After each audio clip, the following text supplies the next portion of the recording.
Unless you give me the nod. Yep. Okay, we'll call the meeting to order at 10 o'clock. Everybody's had a chance to look at the agenda. Is there any additions? I've got a couple of moves we need to do. One, we will be moving 7.1. We'll change from 7.3 to 7.1, request for decision community investment program due to timing for Lorraine. And the rest of that will fall forward. And then also 7.13, we have to discuss with Annika. So at 11:30, we will break for that. And then we have our first delegation at 10:05, so we just got to be on time for it. Hardhaven, the seniors day is at Hardhaven today at 11. If anybody wants to leave to go over to it, Councilor Grover, you'll go to Hardhaven? Okay. Sure. At 11 o'clock? You bet. Okay. These other six quite capable counselors can do that. Okay. After going on. Is there any other additions? Councilor Gander? I'd like to move a part of CAO's report to the Dr. Gadsby Waterline into first discussion, please. Under where? New business, old business. I don't know whether it's getting to be old business. Unfinished with that? Okay. Where are you going with it? 8.2, 8.2? Gadsby, rural water. Gender. Okay, anything else? Should I have that?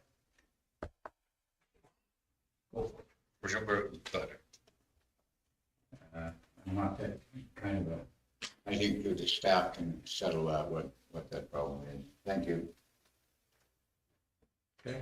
If there's any other, could I have somebody move the agenda as with additions? Councilor Stevens? The agenda with the additions noted. All in favor? Carried. Minute approval for May 11th, council meeting. Councilor Stuhlberg? I read the minutes, they look in order to me, and I'll move the minutes as presented. Any questions, concerns? All in favor? Carried. April 28th, 2022, Committee of the Whole minutes, page 5 of the package. Councilor Grover? Move it. You'll move it. Any questions, concerns? All in favor? Carried. And May 26, 2022, Committee of the Whole, page 7 of the package. Councilor Stuhlberg? I'll move those minutes. Okay. Any questions, concerns? All in favor? Carried. Okay, 10:03, do we have Brownlee? Are they on the line yet? Or? We haven't dialed in yet. Okay. How long is yours gonna take, Larry? Yeah. If you want to be free for that other, so we'll move up to 7.1, which was 7.3, and a request for decision, community investment program, page 20. Thanks for allowing me to present earlier today. Greatly appreciate it. The Community Investment Program, we had 7 applications received. So the program is definitely growing for May 31st deadline. So we had the applicants for the Stettler Pheasant Festival for startup costs for 2,000, Eastbound and Down Poker Rally, which came as reference or came from council into the Community Investment Program for insurance or entertainment costs, 2,500. Enmore Minor Ball Association for either equipment and prior costs, $4,000. Denalda and District Museum for resurfacing of the lamp. Canadian Galvey Association meal sponsorship or whatever costs we'd like to help out there. And the Big Valley Bust Out Rodeo for event costs. Should be $1,500, not $15,000. This looks like $1,500. Sorry about that.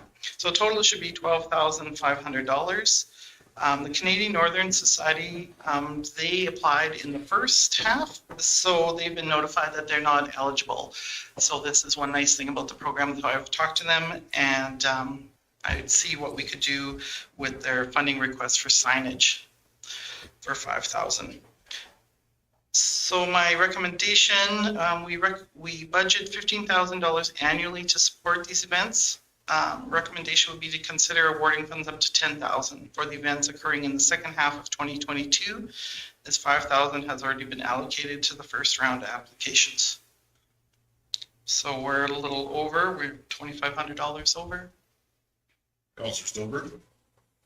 Being that we have not got budget to fund all of them in their entirety, I would make a suggestion that the larger one of $5,000 be adjusted to 2,500, which is still a good donation, and that'll make the budget work. So that would be the district, or Denelda District Museum for their tourism lamp. So that would be my suggestion to fund that one at 2,500, then it'll work for the $10,000 budget. And I would make that motion, and then we can have a discussion on it. Okay, Counselor, thank you, Counselor Stillberg. Counselor Nyberg? So, if I can, the background to these, like the Gelby Association, Yeah, I'll be honest, I'm a little bit, I'm not so sure I'm on board with donating to an association like that. This is a association that is funded to and for a certain group of people that are making money. This isn't a nonprofit organization. If this is the case, the Blueface Leicester Union of North America will be making a request for $500 as well. The Alberta Lamb Producers will be in, and I'm sure there's a couple other organizations I could find in the sheep world that would be stepping up for this. So, if maybe you could give me some background to it, I don't know. Counselor Stillberg? Like, I don't know anybody in the Gelby Association, but I do see this is the Canadian Junior Show, which is not for profit for adults. It's the kids showing their animals, and it's quite similar to the horse groups that we've funded in the past. They're kids doing their programs with either high school rodeo or whatever, but instead of horses, this is a junior cattle program. So I agree with Councillor Nyberg that if it was a for-profit adult type thing with livestock, I would not be in favor of it. But with a junior show, I think it quite qualifies. So I'm prepared to leave that one in my motion. Was that information that we did not get? I'm just. So it's on the Okay, package. Yeah, in the end, the letter asks for either prize sponsorship from $100 to $500 meal sponsorship to cover the meals for the juniors, or an auction contribution for their online auction to raise money. Okay, I'm sorry, because I looked on 29 and I had the Denelda Lamb one, sorry. Yeah, it's the Canadian Junior Show. That's what it says in the It's for the juniors, yeah. It's the junior show, July 21st and 22nd. grooming and competitions. And this is going to be held in Stettler Egg Grounds, okay? In the Stettler Egg Grounds on July 21st and 22nd. Okay, Counselor Grover? I had my hand up first. No, you didn't actually. No, you didn't. Yeah, no, I didn't know that the Gelby was for the kids, but I don't know, you're gonna open up floodgate there, I'm quite sure, but anyhow, because we have juniors in full sales and stuff here, so you're gonna fund all of them, I don't know, you just better watch. I didn't think it should be funded, but maybe it should. And Pheasant Festival, they told me that they didn't need funding anymore, now they're back needing funding again. They're now separate from the Board of Trade, so Yeah, I they're know they totally, so they've had a lot of startup costs. We've had to do web page, bank setup, new web page design, all those kind of costs that I think the Board of Trade were covering before. So, because we're now on a separate web page and PayPal system and Sort of part of that thing, and when they started, I thought they had like lots of money in the bank, but could be wrong. not really. The cost of the pheasants is going to eat up a lot of the money that they got transferred from the Board of Trade this year. Like, we've actually downscaled the banquet. The policy that this is under, Community Investment Program AF 6.23 under eligibility, 2.2, the following organizations are eligible for funding under this policy: nonprofits, societies, or associations. So there would need to be a policy change, I think, if we haven't reached the target that you're looking for. No, and that's cool. It's associations. We had that. I have a question, one more. Okay, Councilor Grover and then Councilor Stevens and then Councilor Nyberg. Yeah, you're good? Okay. So the Charlotte Association, the Angus Association, as long as they have a junior thing, they can come and no problem, right? Is this what you're telling me? Or what? I just need to know. As per current policy, I guess it's left. Because there are associations. It's still at discretion, but being a junior show, it's not a junior show on sale, it's a junior show, is it not?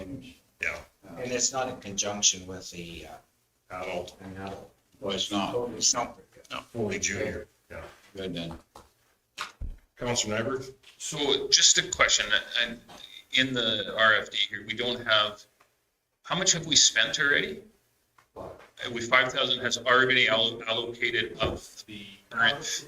Yes, I believe If we spend this, we're not going to be looking at this again until next year. yes, there was 2 rounds of applications, May 31st, December 31st. So I believe we didn't have that many applications in the first round, so we didn't spend that much money in the first round. So we'll have another round for the fall, basically come in December, right? Is that what I'm? This will fund the events from July to December.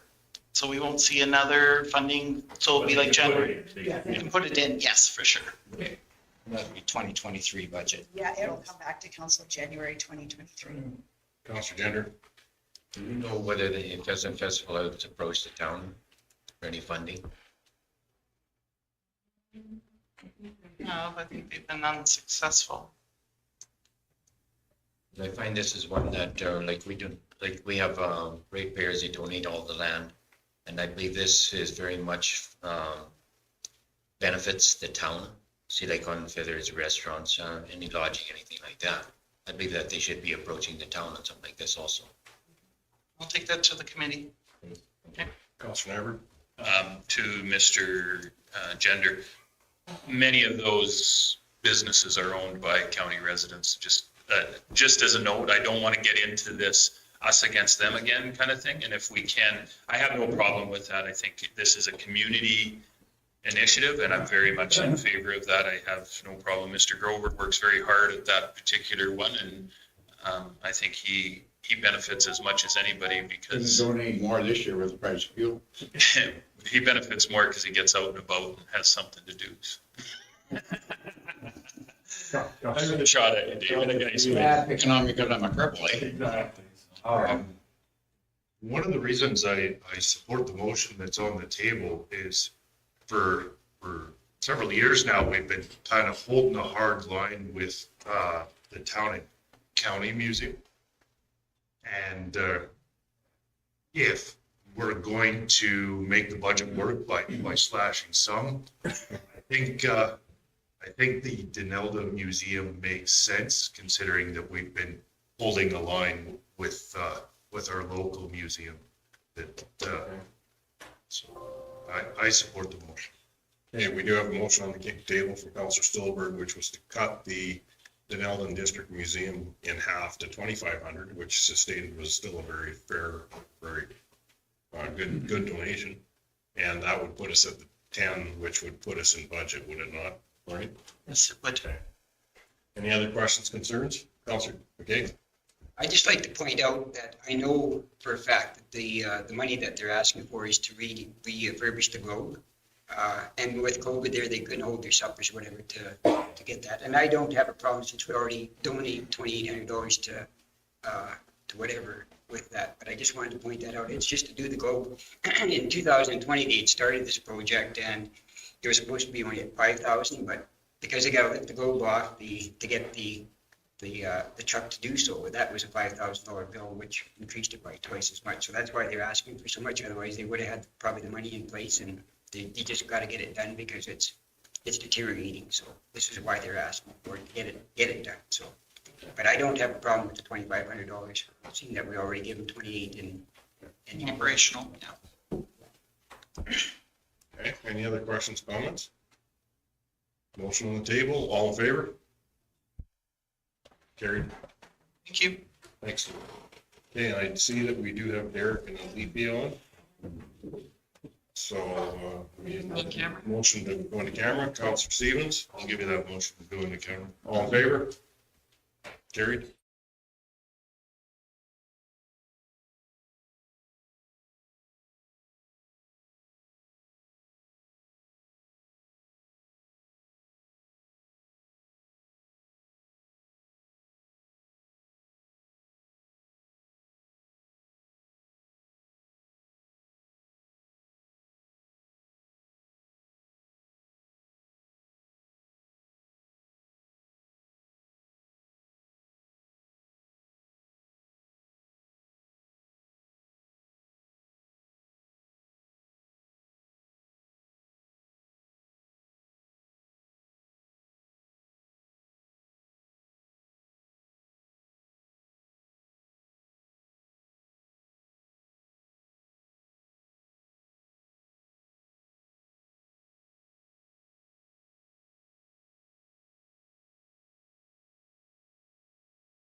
Yeah, I just thought, I didn't know if Paul was just out there.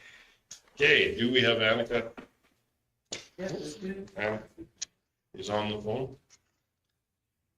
and it would be request for decision 7.1. 1.3, AEP consent setback variance, page 62 of our package.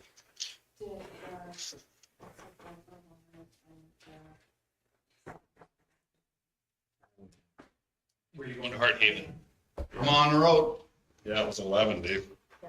Oh, well, take them with it. They'll be glad to see me when I come.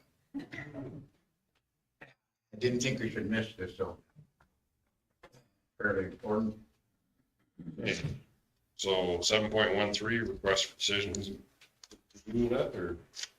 Thank you, Mr. Chairman. Annika, I'll, you're unmuted. I'll let you start.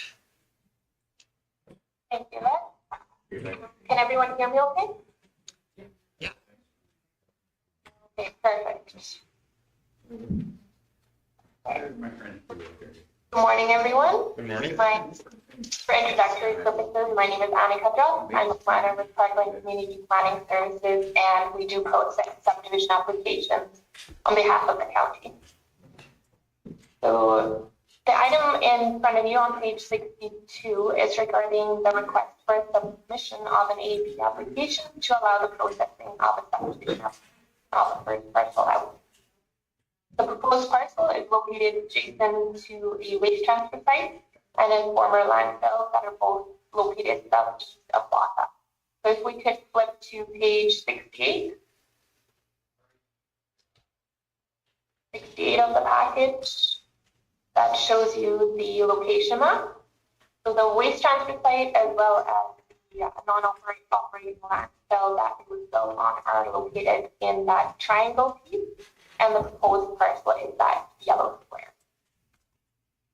The subdivision and development regulations with which the subdivision authority has to comply with stipulates that a 300-meter setback is required from the waste transfer site and the non-operating landfill to any proposed property boundary. In this case, these features are within 140 meters from the proposed parcel boundary, and as such, the subdivision authority will require an AEP variance continue processing the subdivision application. Attached to your agenda package on pages 64 to 73 is a draft application that is to be submitted to AEP in order to receive that consent and move forward with processing the subdivision.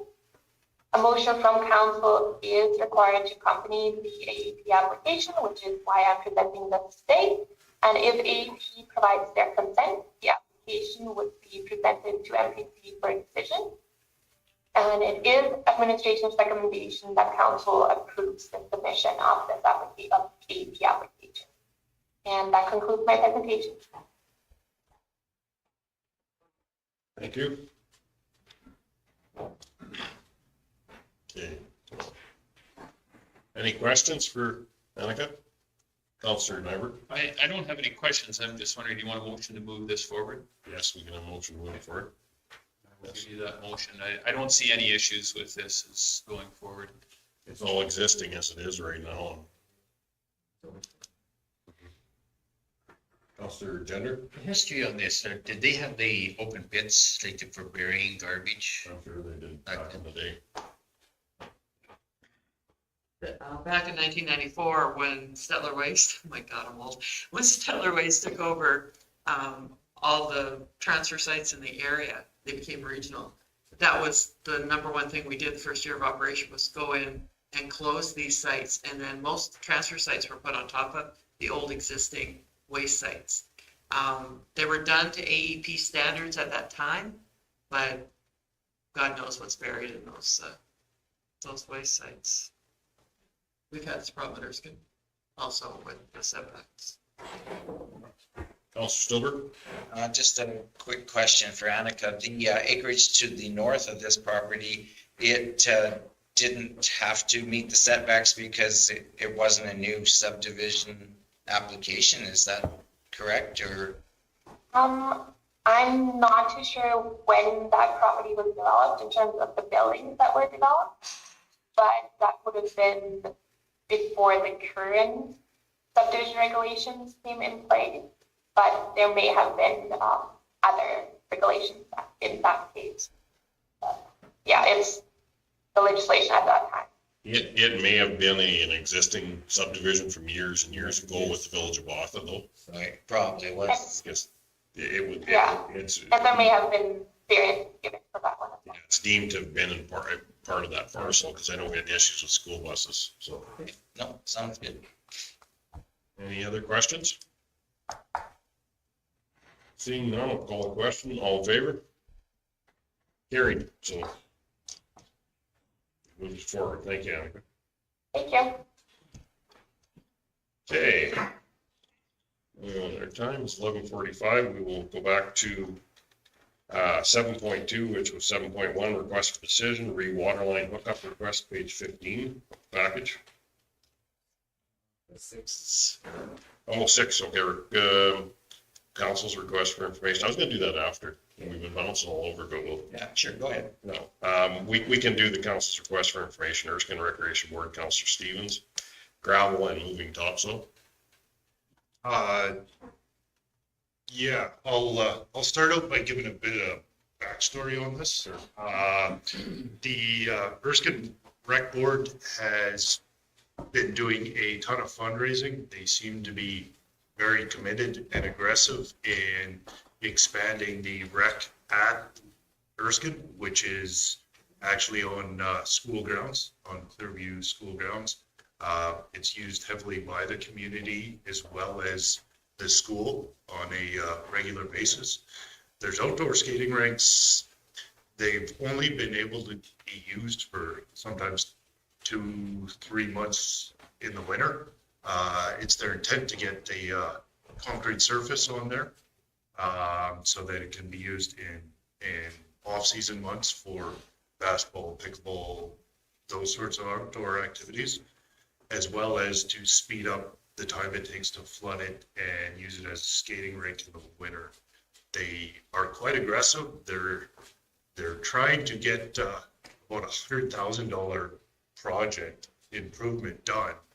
And as of right now, all they're requesting is the gravel for the base, just the materials. They're doing the work themselves. And they're going to remove all the topsoil. They just want to add it to our existing pile that was created by the subdivision. So for the gravel material that they're requesting, I think this is a very good return for our investment when you consider the scale of project that they're bringing for amenities for our community. Councilor Bender? I'm just gonna ask Rick a question here, like whether, like the type of material you're saying about 180 yards? Yeah.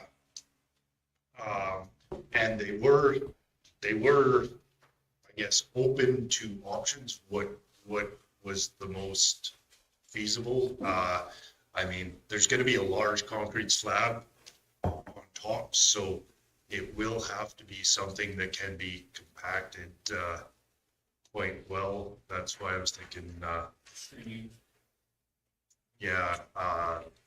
quality crush product would work. I mean, clay can work. It's a little more work to get it compacted. For under a slab like that, I wouldn't suggest any screening. They have a multitude of silts and other things in there that can, say, affect frost and moisture content differently and start causing grief. My suggestion would be somewhere around a foot of compacted base course gravel on top of a solidly prepared clay subgrade. Strip it right down and put it on top of it and pack it with water across. The risk you still have there is it's still going to want to, very much act like a slab at some point. So you have to get the control joint in somewhere, or it'll find it on its own by finding cracks. But the differential, even from say the silts and things in the lines or sand isn't too bad if you find some clean sand. It is based, that'll be based right on sand. Whatever you're going to be doing there is, they're gonna dig it down and they're gonna find, it's right beside our subdivision. So the guys that did the subdivision will know exactly what they're working with. There's clay there, yeah. Yeah, but there's a very fine strip of clay and then there's a whole bunch of sand. And there's very much pockets of sands there. So I guess our question is, can we accommodate for this project? We can put together a cost, so you know what you're talking about, with quantity and whatnot. I don't know if it's better information, but.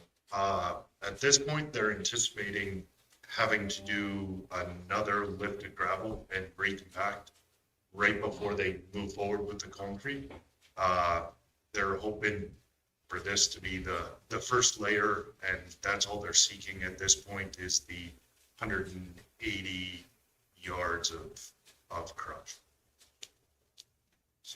And we do have some base work down in Storming, which is the structural gravel. It's one stuff we have a pile that's starting to deplete a little bit, but 180 and 1.3 is 234. I think our gravel down there is, yeah, you're talking $2,000-3,000 raw cost of gravel probably for that amount. If you're looking for it, and then obviously all the stuff like that on top of it. so would $5,000 cover it?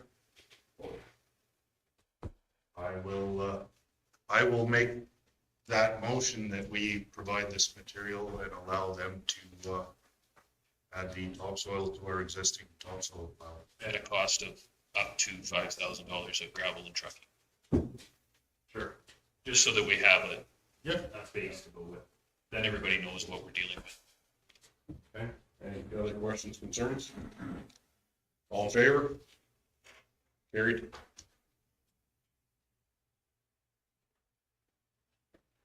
Okay, 6.2 disposal of mobile homes, Councillor Stulberg. This is a vacant mobile home on Main Street, Indiang, and I did forward some pictures to Jared earlier. It has never been lived in. It was moved in, and some of the interior walls were gutted out of it to make for a commercial business, and then that didn't happen either. The county's been responding to calls, I think 2-3 times over the years where the tin is coming loose off the roof and taken off around town, and the residents are scared someone's going to get sliced and diced in half.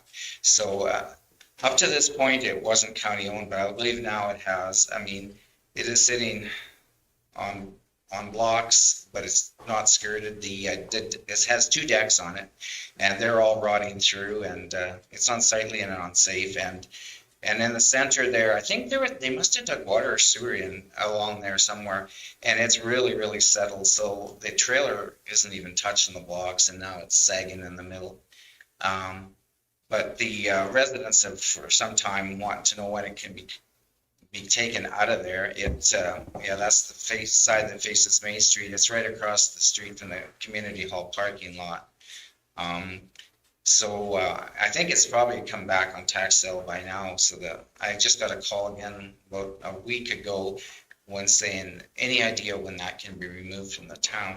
And what I was wondering, like, is there value for salvage? Would a salvage company want the steel would take it for the steel undercarriage, or can it's something that could be landfilled? I was just looking for some options to move it out. Oh, Mr. Green. Mr. Green is going to handle that.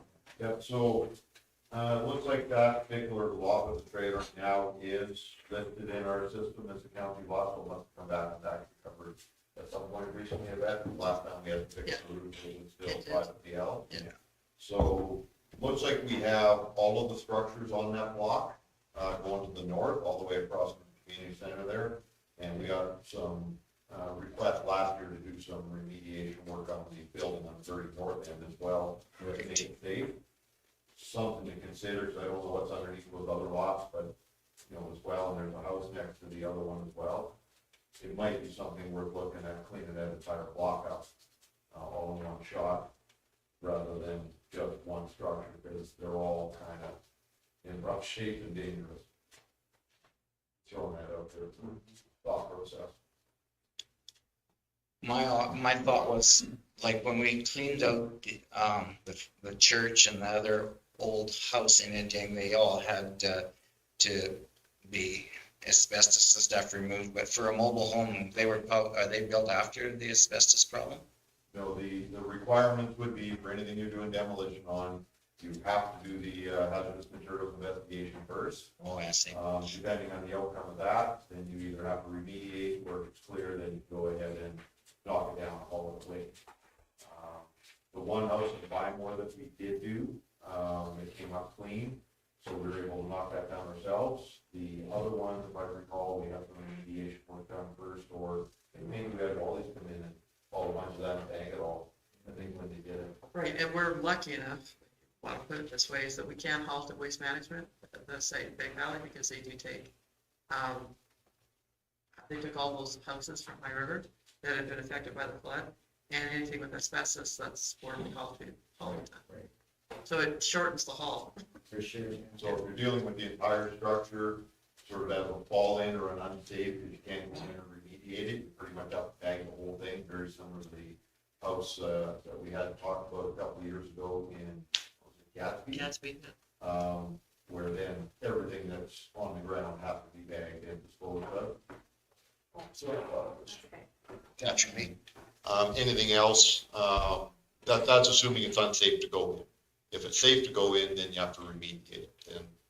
And there could be some arguments pretty good to make any of those properties unsafe, because you're not sure when the roof's gonna fall on somebody and whatnot.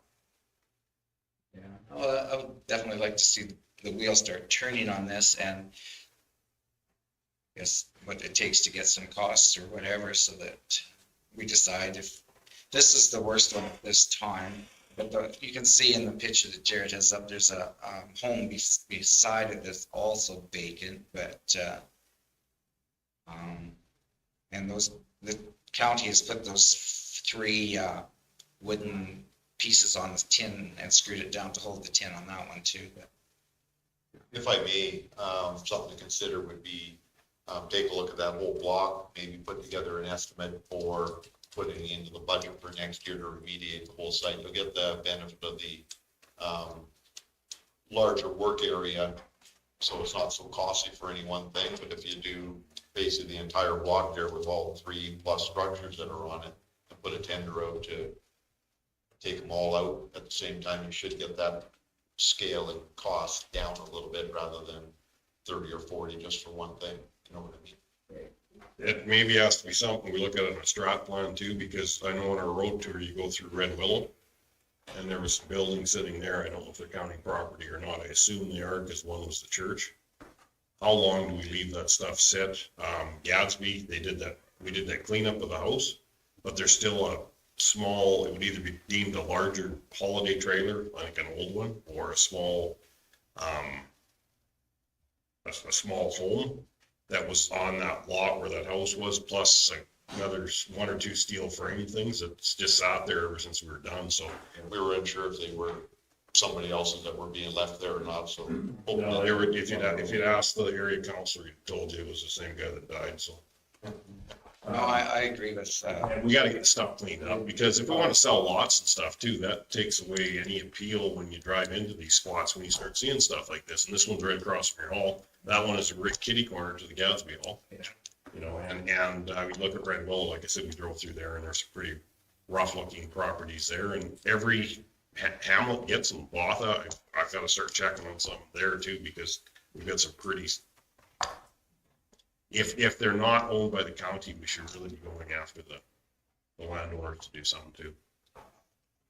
and I agree with what Reece Clark is saying, that we do need to get in our strategic plan some kind of fund set up, because with the number of hamlets that we have under our control now, and even the possibility of more, they're full of old buildings that nobody wants.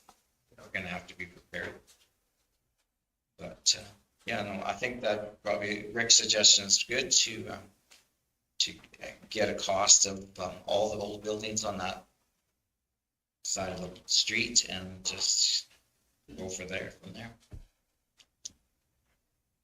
I guess we'll just put that off to administration. Is that? So maybe a motion to have administration put together costs on I'll make the Have a plan. motion to have, I agree with going to extract, but This isn't a one-off situation. Sorry, Mr. Chairman, but No, I do agree with both of you guys that this is something that I think it's almost a systemic issue going forward, because it's not going to just be here. It's going to be with all our properties that we're going to have to look at.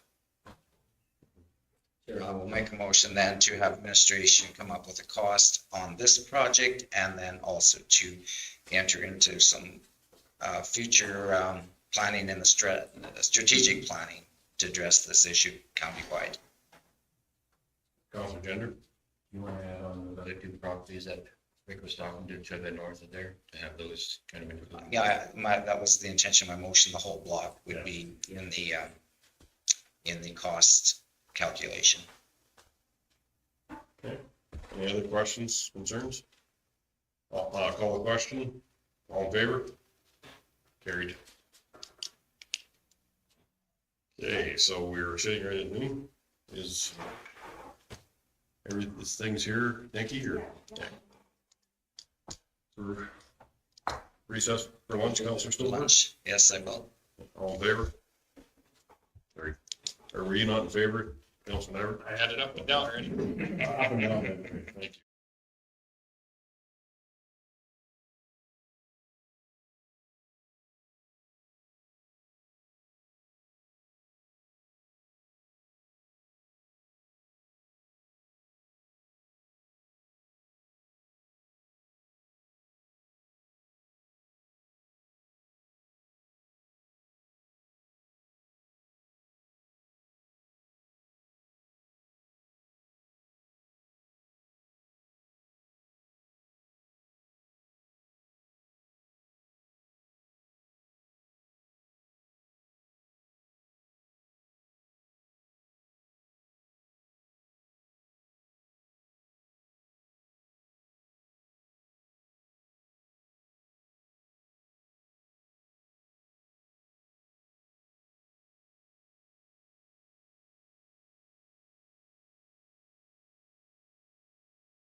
12:59.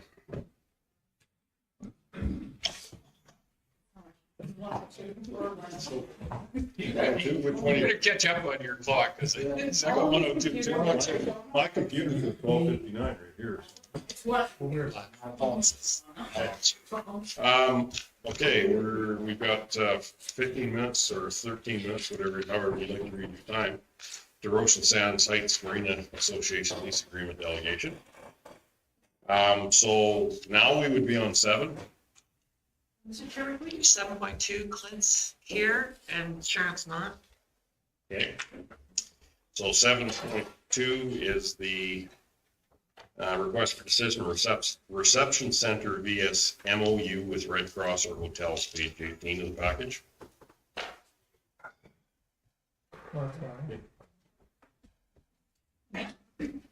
We'll take that one. Yeah, we'll take that one and. Thanks, sure.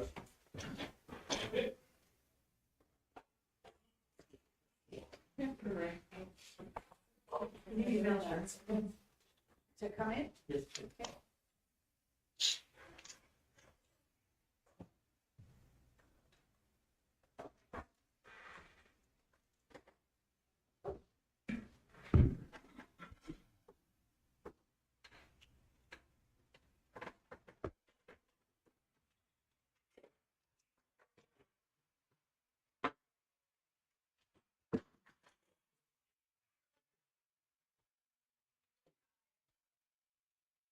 Up in the screen. Okay. I already kind of touched a little bit of base on this at the committee of the whole meeting.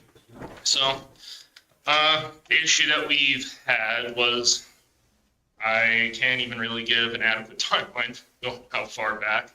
There really hasn't been much accountability in regards to our emergency reception centers. A large portion of the time, it just seems like everything is put into storage and forgotten about. And then maybe every 5, 10, 15 years, someone drags all the stuff out, realizes that it's subpar, things are expired, redoes it all, and then it's another 10, 15, 20 years, and we can't keep doing this. So what I propose is there's a few different things we can do.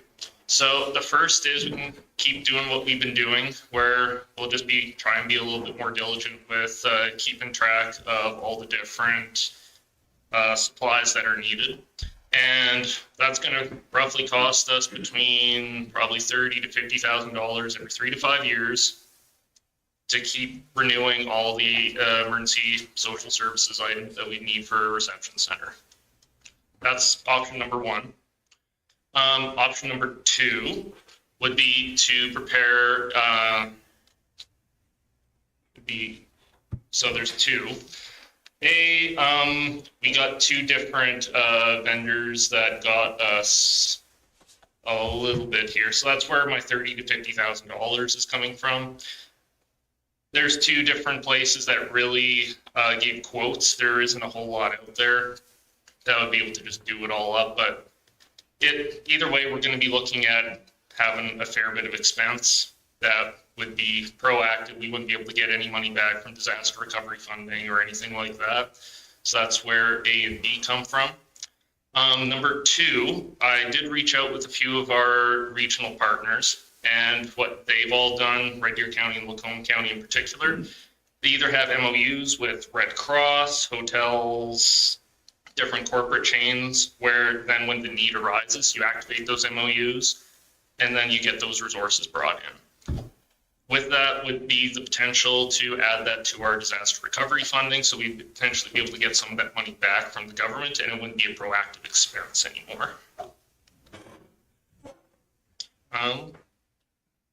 And the third option would be that we don't do anything and we just leave everything sit as is. I would advise against that. In the event that a disaster happens, we have the responsibility to look after those that are evacuated. It falls onto us.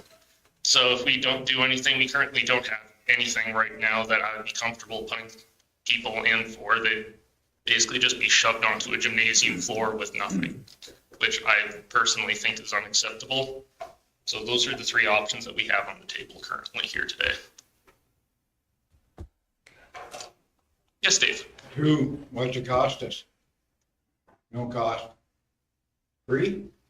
For the MOU, there would be nothing upfront. It would just happen. No, there would be no cost.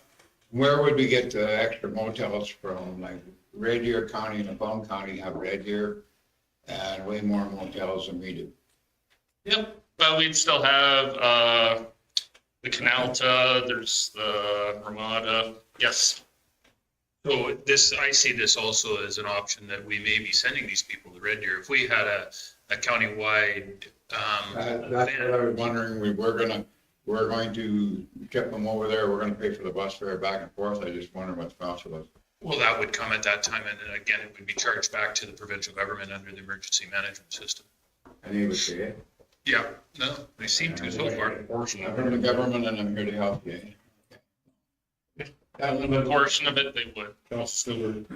And that is the reasoning behind using corporate chain hotels, is because if you make the agreement and if the hotels in Stellar, say Ramadas or whatever, are full, like there's Ramadas in Drumheller and Red Deer and various places, so they would, or Camrose even, so they would just shuffle the overflow in those directions if you've got your agreement with that chain.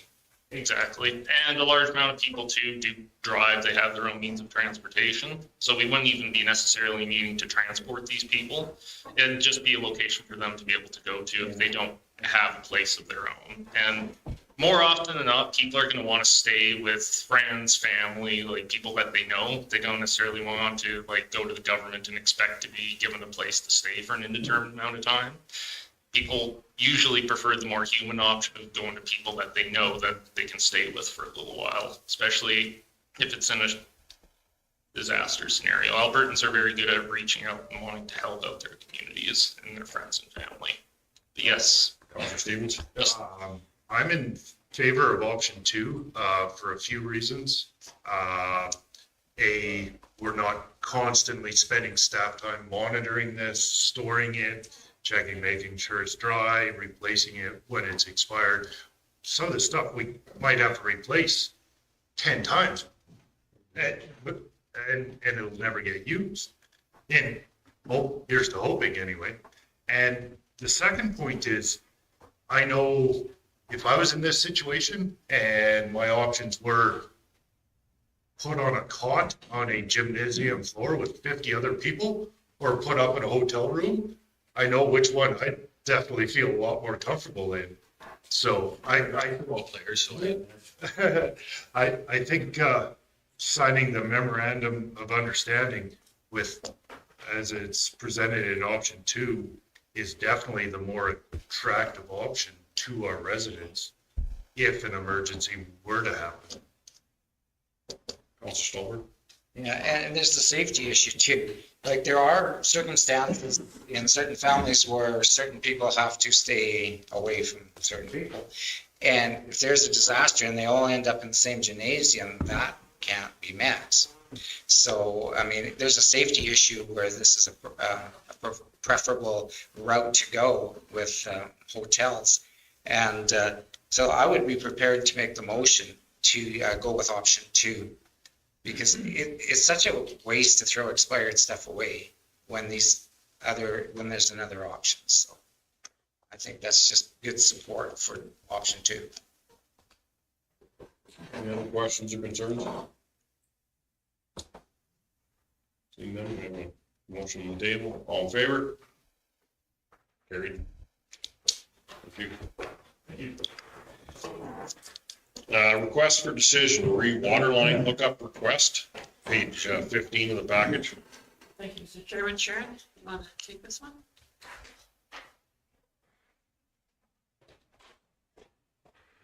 We've received a request from a ratepayer requesting water at the southwest of 83916 west of the 4th. And we're bringing it to council here to see if it will fit into your budget that you have ongoing right now. And whether the ratepayer would be able to receive it this year or next year, or when they might be eligible.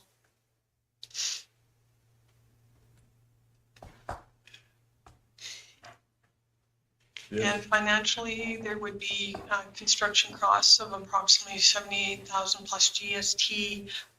To bring the line to them, they're approximately 4 miles from the existing water lines. Thanks, Sharon. Counselor Gender? I find like with the pricing, they're saying that they're 4 kilometers away from it. We are looking at doing water lines today for a major source, say like around Gatsby and north and south, and the prices are coming in and more like about 60,000 per kilometer. So this pricing that is put in there, I find it's very, very significantly low. It should be more like about $240,000. This is a price that Randy received from one of the agencies that we deal with on a regular basis. So he's the one that's come up with the value and put it. I'm hoping that they can bring these prices forward when we tender these lines. Counselor Nyberg? That's Randy, question. I'd make the motion that we direct administration to defer the consideration of this water connection for future planning. When we have something that goes by this area, I would think we'd be able to tie that in. Unfortunately, we just can't do everything at once. Any other, Counselor Sweeter? Yeah, my comments are in support of Councillor Nyberg's motion, because I know I had a request in my area, it was only a half a mile off, and at that time, it had to be deferred as well, because we just didn't have the funds available, so this one's quite a bit further off. I did have a phone call from this person too, and I said to them that to put the request in, but it would probably show up on the map that that property was interested. So, yeah, but I did say at that point, I said, it's another project in itself almost because of distance, so. So, yeah, if we can, we've got a motion on the table from Councillor Nyberg. Any other questions, concerns? Seeing none, all in favor? Carried. Thank you. And our delegation. Are you from the Marina? I am. Okay, well, we'll move into the delegation then. And first thing we'll do is start with introductions. Sure. Starting at you, Nikki. Nikki Thorstenson, Director of Communications. Go this way. Yeah, you betcha. Councillor James Nyberg, Erskine Southport. Good afternoon, I'm Les Dulberg, Councillor for Bymore Endiang. Justin Stevens, Logan. Dave Grover, Big Valley Councillor. Paul McKay, Denali Red Road. Ernie Kender Stettler, good afternoon. You bet Cassidy, see you. Rick Reed, Director of Operations.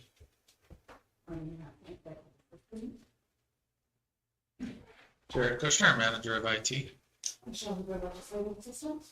Larry Clark, Reeve and Gatsby Law, Councillor, and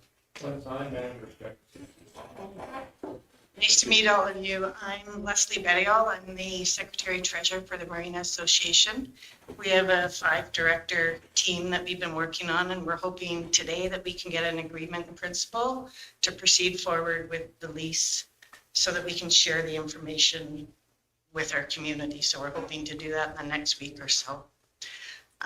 There's 2 points that are probably going to cost a bit of money. We're asking the county to install stairs on the east side of the marina for access. It's limited access from that side, so that would really help us out. And a small quad parking at the bottom of the boat launch on the south side. Is that the south side? That was your preference. Yeah, that's my preference. Correct. So Rick and Justin and I have all met down here at the location. You can see where I've marked the boundaries.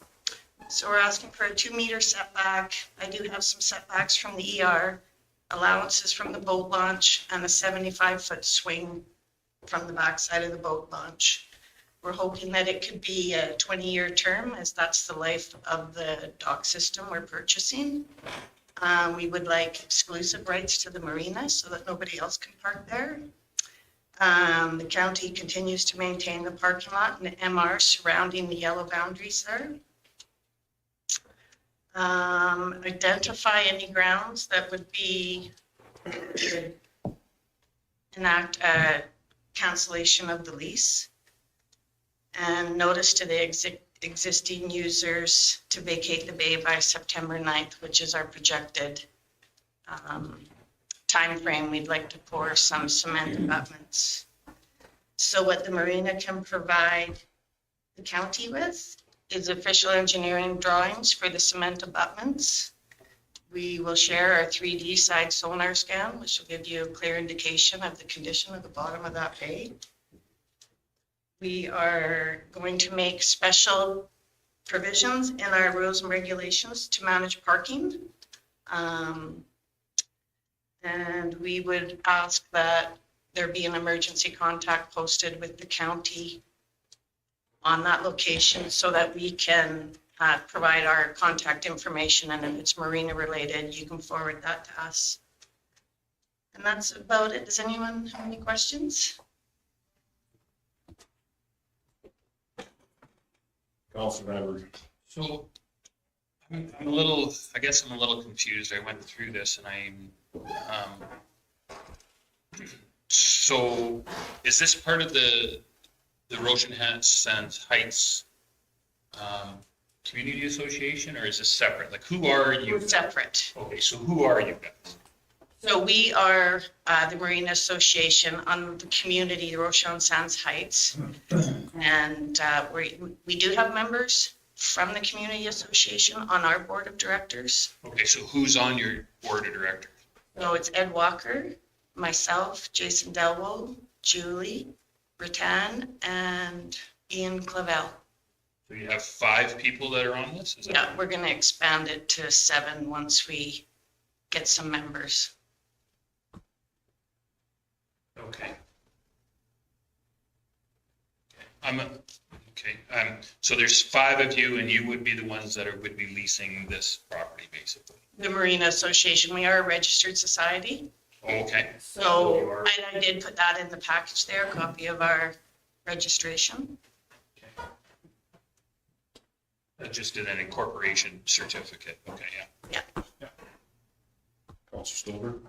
Just for clarification, I understand preference would be given to the people close to the marina for use, but if there was room, could it be expanded to beyond the Roshan Sands Heights area or not?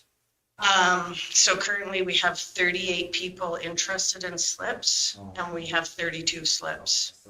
I might be able to get 34, but until we do some float testing and work with Heartland Marine, you know, the max we're gonna have is 34. Right.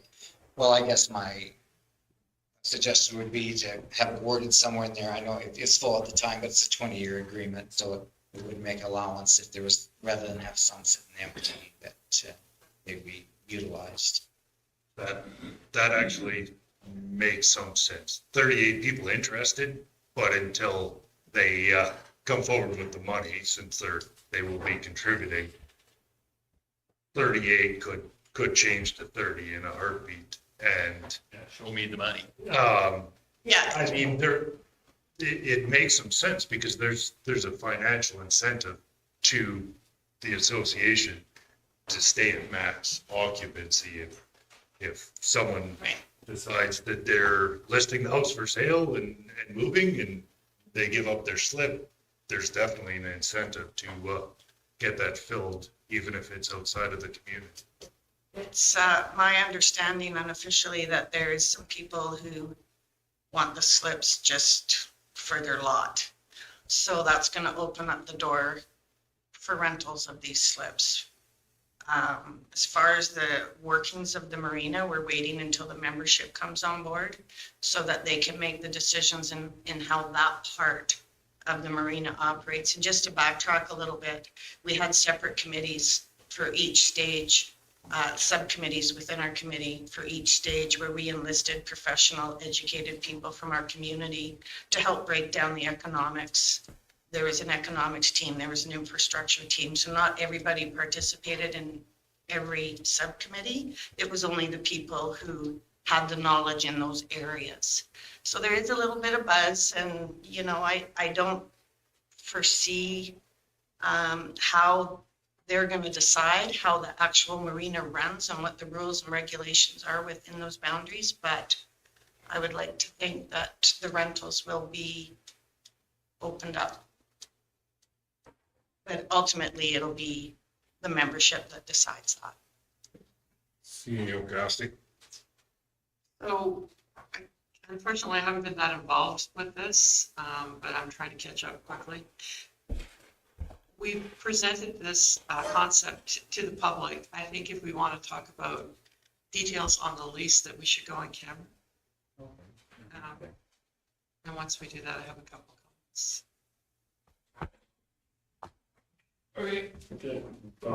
Before we go into camera, there is one point I'd like to make just publicly.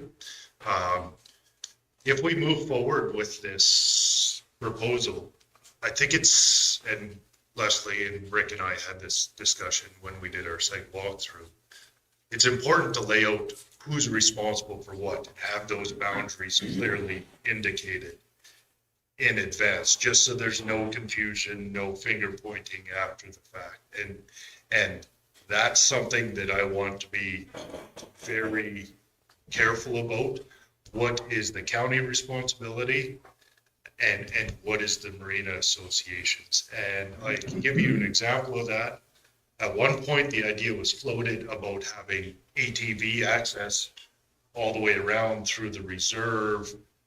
Rick pointed out that that's how it naturally drains. This is very soft, very susceptible. If the vegetation is gone, it could take a ton of work to get it back into working condition. So if you maintain the exact same rules now, where it's foot traffic only, risk is minimal, yeah, I can understand why we would still be responsible for that MR at that point. But if the association were to open up those gates and allow ATVs, my stance is at that point, you change the rules, you accept the responsibility. And that's something that they seem to be open to and acknowledging. So one thing I have too is, have you, this is all new breaking ground for us, especially for me.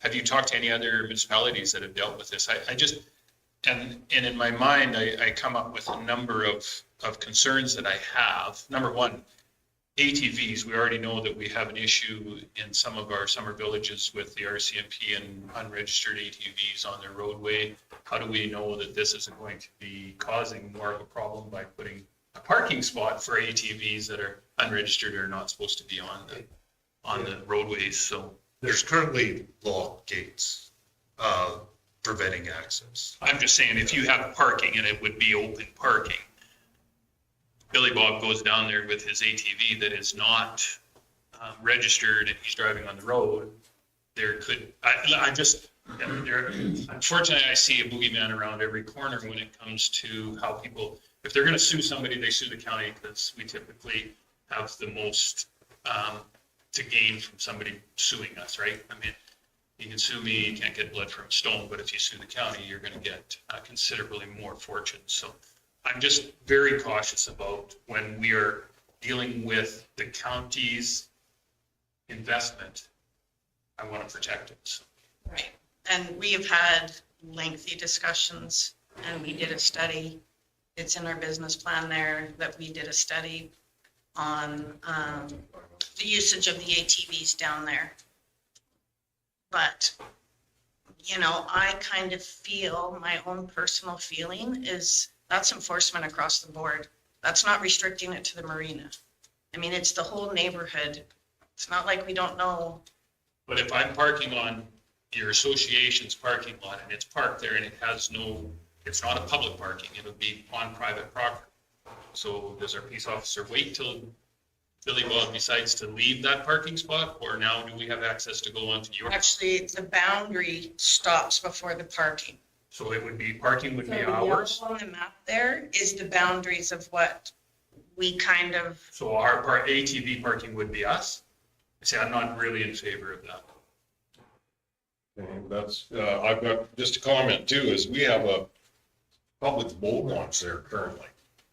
We're gonna put lock gates on a public boat launch and make it a private boat launch? Yeah, no. No. Show you on the map. gates are actually here, preventing access on this grassy area on both sides. So the boat launch would remain public. It has to be according to our IDP. All lake access is public. So anyone from the public could still come use this boat launch as is, no exchange, none of the access. And this is a question for Leslie. Is it in your plan for your association to carry an insurance coverage for this? Just to try and limit the liability We potential? need the liability insurance for the infrastructure, and we need director insurance as well. So that's about, I don't really want to get into figures publicly, so. We can bring that up to Terry maybe when you get it. To the councilors. The concept here is good. I mean, we're dealing with a thin section, what they got laid out there for the actual dock sections that they're gonna be dealing with, not the entire, I think it's an MR lot general up there.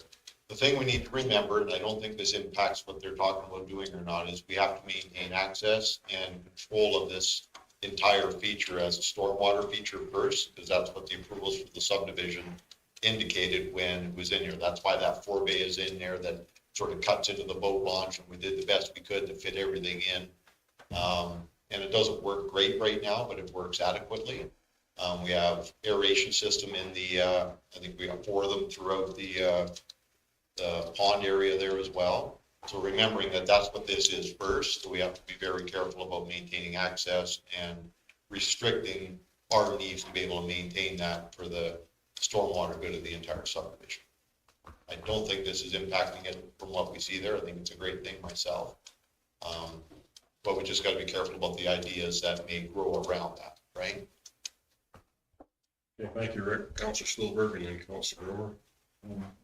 Sorry, Mr. Lee, I was just trying to catch your attention that Mr. Green has Oh, something. okay. Then Councilor Romer. Good, I'm up. Perfect. So you got 34 and they're all spoke for? 38. 38 and they're spoke for? So we have 38 people that expressed interest. You had 38 people expressed for 34 deals. So before you ever open it, it's already just for the people that own houses there, or what, are the close ones that already know about it, right?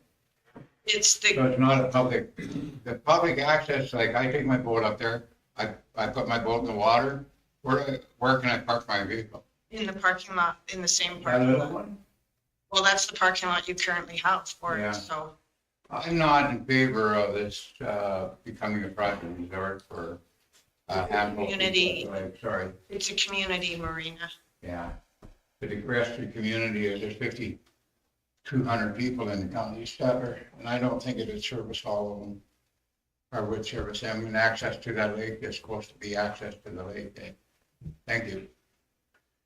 Mr. Clerk, I will give you a motion to go in camera. All fair? Carried.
Hopefully Mr. Fisher hasn't, He's got nowhere else to be. He must be on holidays because he's in shorts. is it true you have nowhere else to be? Hi, Lawrence. Yeah, are you? Good. I guess we can do introductions so that you weren't in here in the last introductions, were you? Okay, we'll start with Nikki and Nikki Thorstensen, Communications. James Nyberg, Counselor for Erskine South Ward. Good afternoon, Les Dilbert, Counselor by Morandiang. Justin Stevens, Erskine Buffalo Lake. Dave Grover, Big Valley.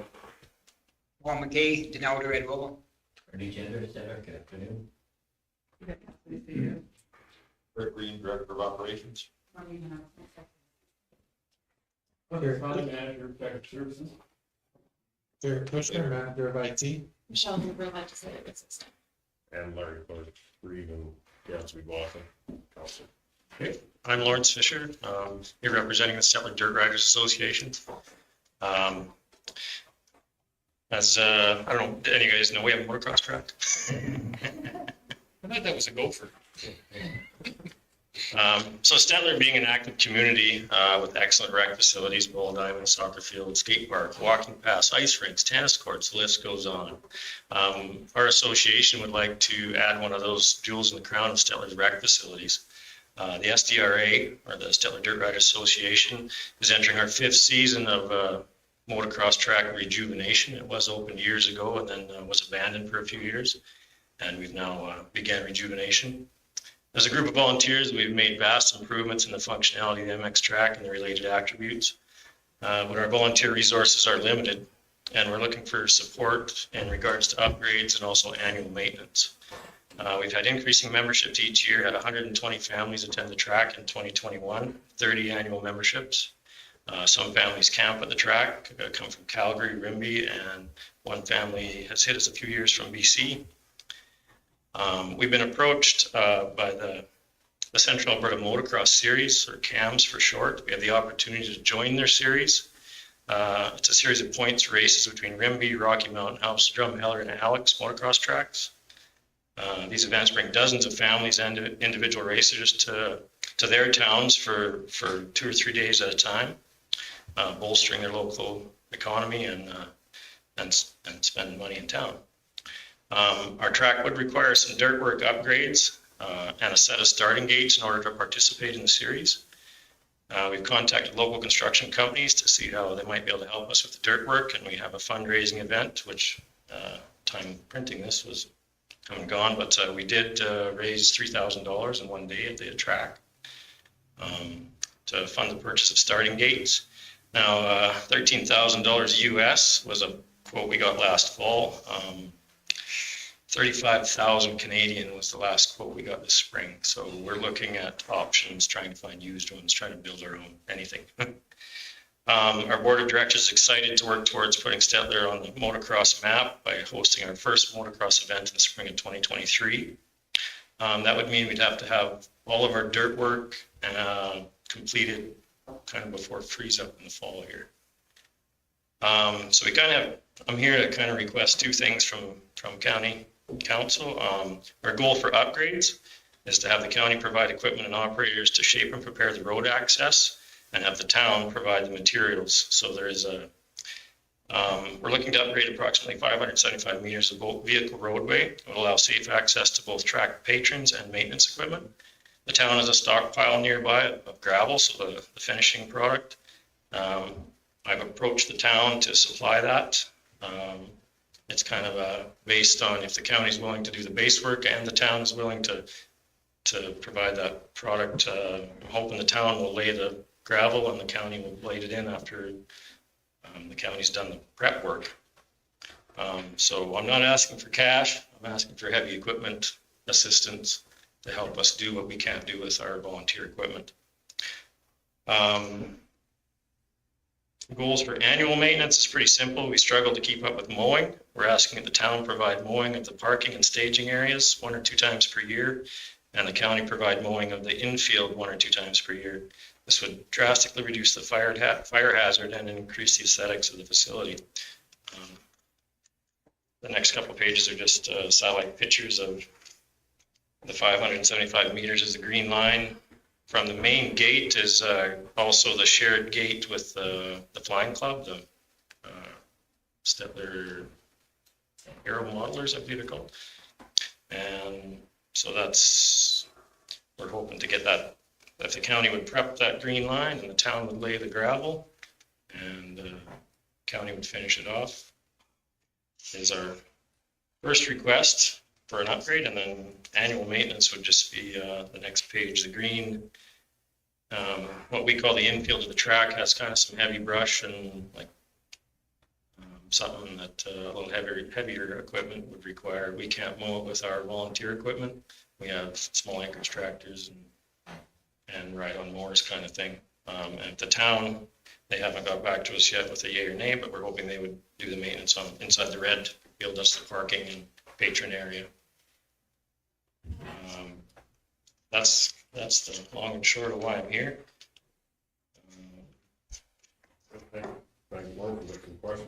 You guys got some questions? So who owns the property? That's a great question. I'm glad you asked me that. Anyone else? So I understand it. Who owns the property and the town manages it? No, this is the transfer site. It's the, Transfer site right beside it. it's the previous original dump site, I believe, so it can't be developed into anything else. So that's why it's more cross-track. So, Mr. Green, 575, what are we talking? Money-wise, what are we looking at?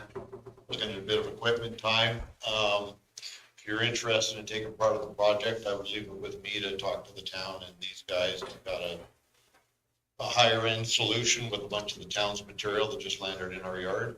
That we could probably do something very nice with it for them and keep it relatively dust free and.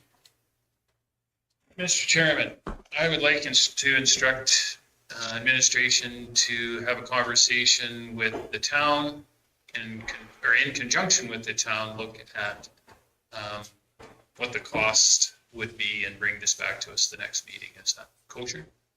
Does that make sense, Marty? Yeah, it's town stuff that owns that. Yeah. The way it was explained to us in our contract, we rent or we lease it for 5 years, is that the county owned it, the town operated it, if that makes some kind of sense, but. Maybe passing there. It looks like it's in the county because we have access to the base information, but it's listed in our system as town owned. Yeah, I think so. It's That's, town owned.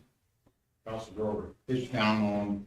I have no problem with building road and I have no problem with really graveling it, but when the bullet towns out there mowing, why don't they just mow the whole thing? I think because their mowers won't handle the, Mower don't handle- at least the first pass, it's got some buckbrush and stuff in there that. Hey, Larry. Help me over this one a little bit. We've been actually providing equipment the last number of years. We have staff that's involved in this endeavor as well. And Lee actually came and grabbed mowers each of the last couple of years. We've allowed them to use them, goes and cuts it, but they have trouble with their time. So by the time they get to it, the stuff's so thick and heavy and whatnot that a little bit more frequency, if not power onto the stuff would definitely go a long way. But yeah, it's been something that we've already been assisting with a little bit. The town has also assisted us here and there with different things, but I guess at the last town council meeting, I went and made the same presentation, and we just kind of want to put it on the books as a, you guys to be aware and help us. I think you have a motion on the table. Any other questions? Could we consider some acknowledgement for the county of Stettler at the site? Absolutely. There's tons of fence for signage and Put up a real nice sign. anything at all, absolutely. That's what I was gonna ask. Now, how many acres do we cut, does the county cut up there? How many acres of land does the county cut? I don't know, so far we've lent association members that are county staff the big mowers on weekends and they've gone out and cut it. Never paid much attention to how much, just. 20 acres, 30 acres? Probably 4 acres. 4 acres. Nothing then. He's in the shelters that we couldn't, right? Yeah. Yeah. Hopefully not. Hopefully not. We mow for the town. Maybe that's why the coons are running away. The coons are running. We made a deal with the town last year where we mowed for them using the Schultes, I think, because of the buck rush, they couldn't get to it. And then we borrowed their street sweeper to clean Thursday. So it was a good deal. We were on the upper side of that line. So we can, why don't we spray the buck brush? Well, because you got kids and people out there using it, you've got to be careful at a Yeah, I know. recreation type center that you don't like someone sick, right? I But you can be. Okay, we got a motion on the table, all in favor? Carried. Thank you. Yes, thank you guys. Okay.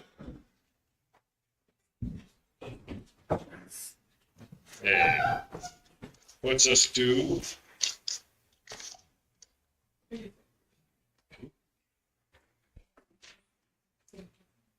This one. Yes. Oh, Request for decision 8-degree ASB bursary, page 33. So annually, our Agricultural Services Board awards a $1,000 bursary to a County of Stettler residents who is going on to post-secondary education or continuing post-secondary education. And they don't have to be entering the egg field.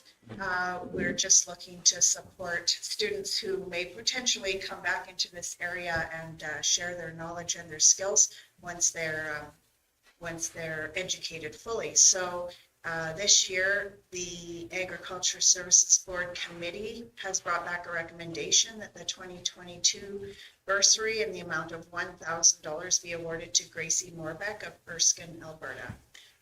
I believe Councillor McKay was involved in the committee. He might have more to add.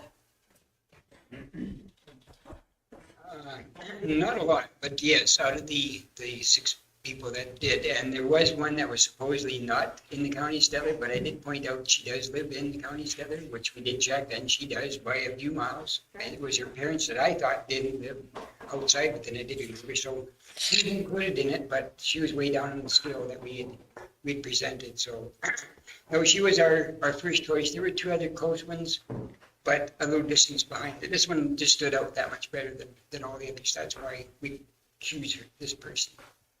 And they are welcome to apply again if they didn't receive it, but you're only allowed to receive this one. So if the other applicants, the 5 other applicants continue on their education, they're welcome to reapply next year and be considered again. I'd just like to point out, this person is already in secondary education in Lethbridge. This is their be a 3rd year going back next year. So the other ones are fresh out of high school that did apply that I'm aware of, that I remember. But this one is already in post-secondary education, so she was way ahead of the team. So this isn't the one where they're supposed to be in agriculture? This is our only one, but the stipulation is not that they are entering an egg field so much as that they are going to support our communities again. Oh. I'd have to read the whole policy, but it is in there. Okay.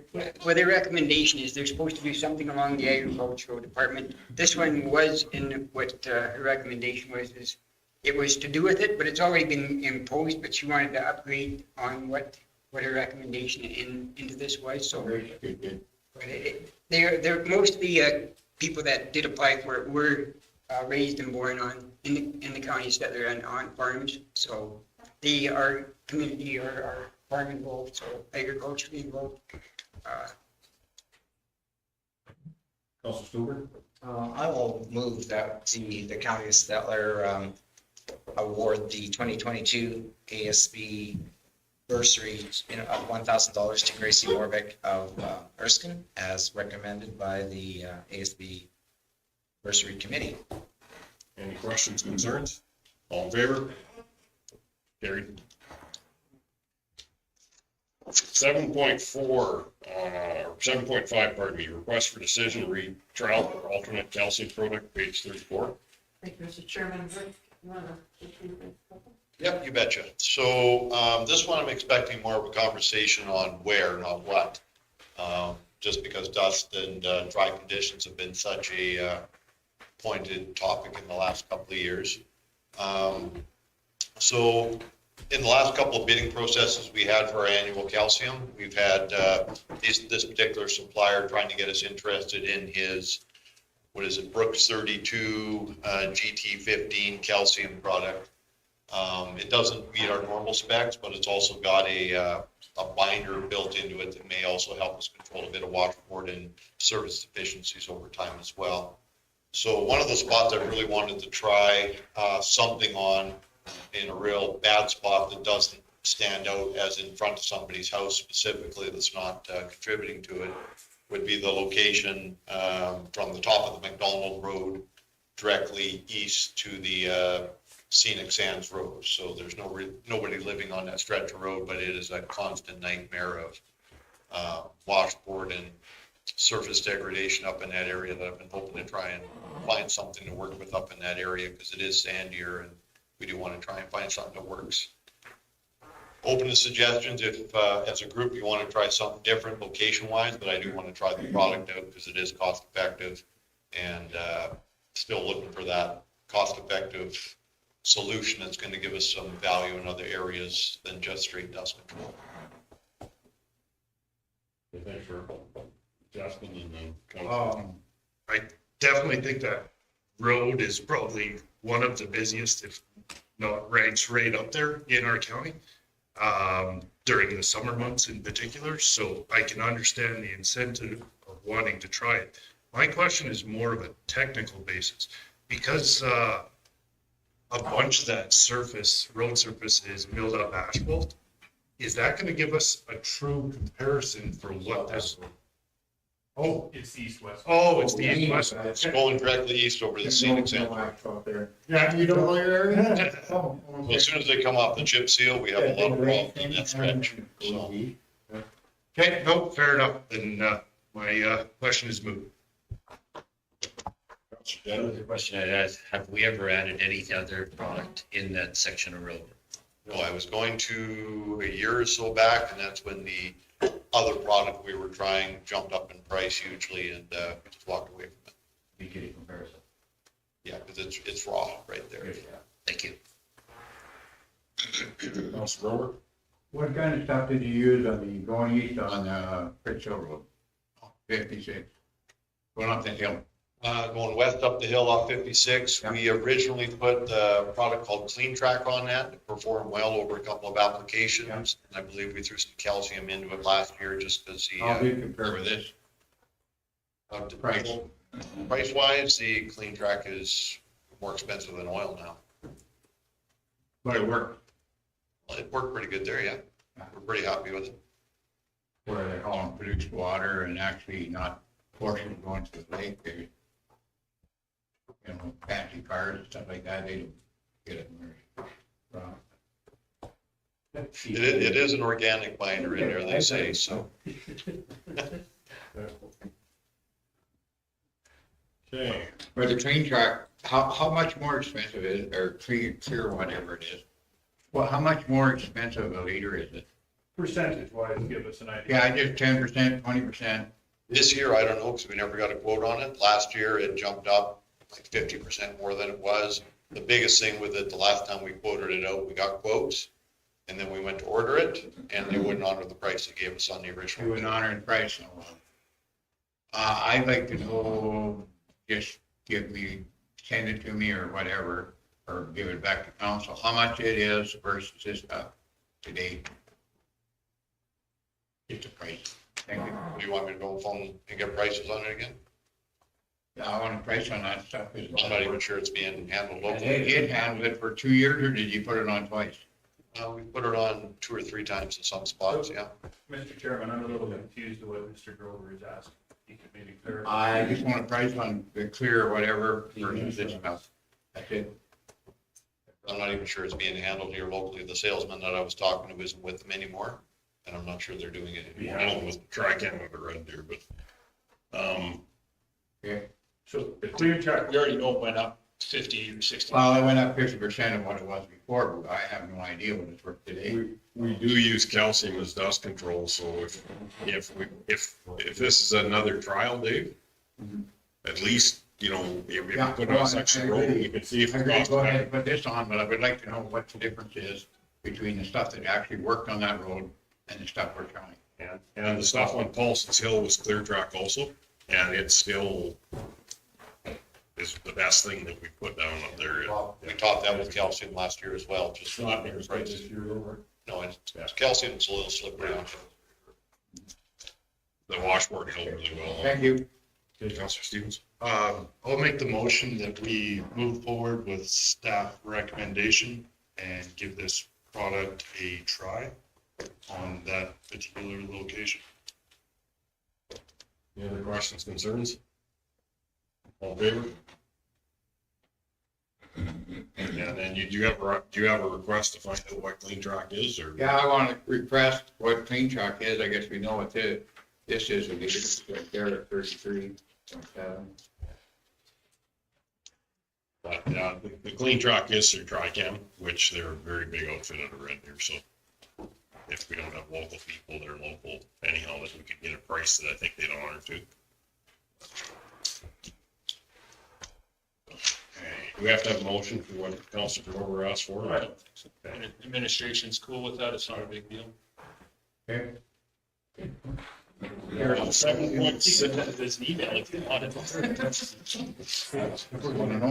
7.6, request for decision of rare award Resource Road asphalt overlay, page 35. Okay, so this is a tough one. Prices have gone up, as you can expect. I did note on there, I think better part of 50% this year over prices from last year. We're kind of back into that category of about 4 years ago, the type of pricing we'd be getting on this type of an overlay. So it's not like we're losing a lot of ground. We're kind of getting back to where we were. So we quoted out the 4 miles of the resource road. We've got a 2-inch overlay on it to give it its final stage. It's currently not at full structure. We left it off last time a little bit light, so we do the whole 4 miles. Then figured we put the top one on later. Now is a good time to do it before the surface of the road starts degrading. It's not really rutting or doing anything bad yet, but it's just starting to show the signs that it's ready to start showing a bit of deflection. So it'd be nice to get it done now before it starts causing problems and breakages and things like that. So with the quotes that we put out, Larman, who did the Fen Road for us last year, was low. We did have 850 in the budget for it, and they came in at 893, 256.80, and then you can see the prices on the list going up from there. For this type of work, and it's the same thing we did with the Fen Road, we asked for a contingency because the way the specs run on this type of stuff, we reward work quality with dollars if they get really good quality, and we also penalize if they do a really bad job. So there's a potential for quality of work bonuses in the amount of, better part around, I think it's around 27,000 on this type of work for that mileage involved. So I've included that as a 3% contingency. And hopefully they do a really good job and we have to pay it. That'd be a good thing. Total project, including GST of 964,717.34 as the request stands. And we have 850 in the federal gas tax refund budgeted for it. And the rest is, I believe we're talking either out of operations or you had another grant area you can move around to that event. Is that correct? Right, well, at budget time, we talked about using money out of the federal gas tax, and that was slated for water.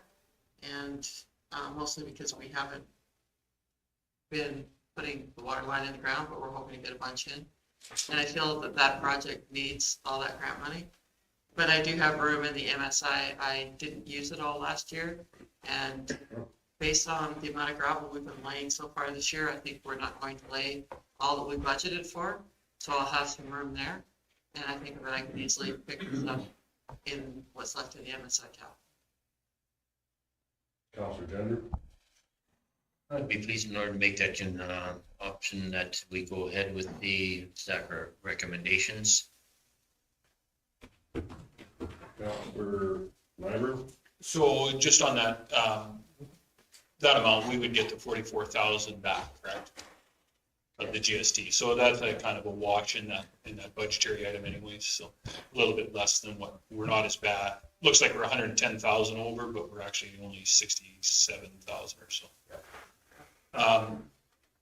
Quality of work, who determines quality of work in that contingency plan that you put forward, Mr. Green? It's done through a combination of the contractor's quality assurance testing that they have on site through their own labs in density, asphalt content, surface condition, penalties. And then we also take samples and send it into a lab, and our samples override theirs when we have. If you've got a plan, that's. Yeah, it's all part of the specifications we run.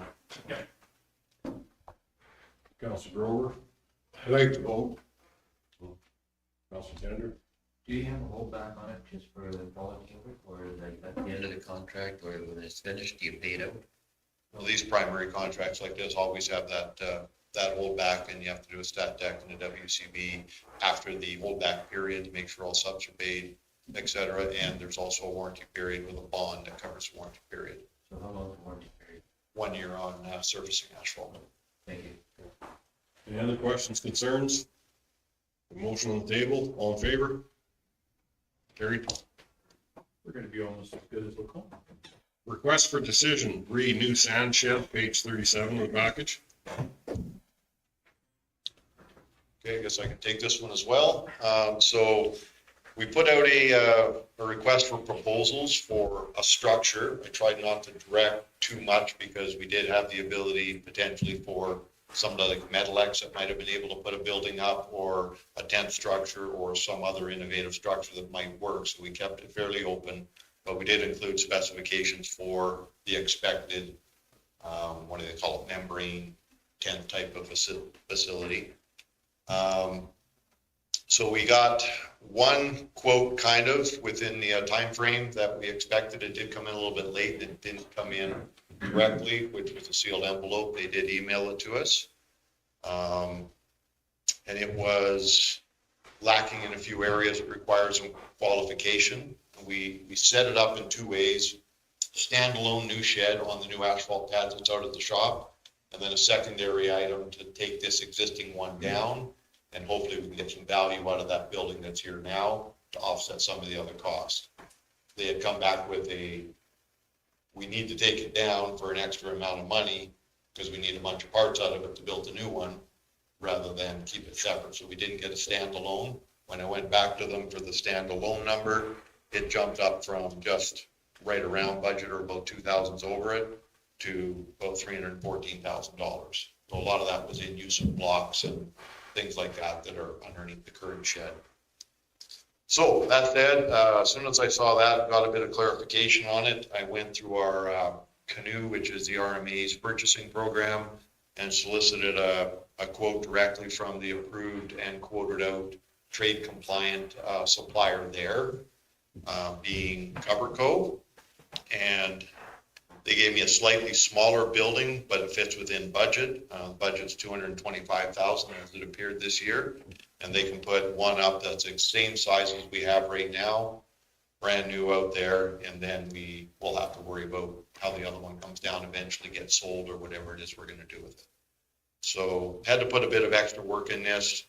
One of the reasons I gave you option 3, which is postpone the project, is this one that's equivalently sized to the one we have now isn't going to cover the entire asphalt slab. It's not necessarily a bad thing, because we're going to still manage to keep trucks loaded on the slab rather than stuff spreading all over the yard, and really keep it contained a lot better and cleaned up.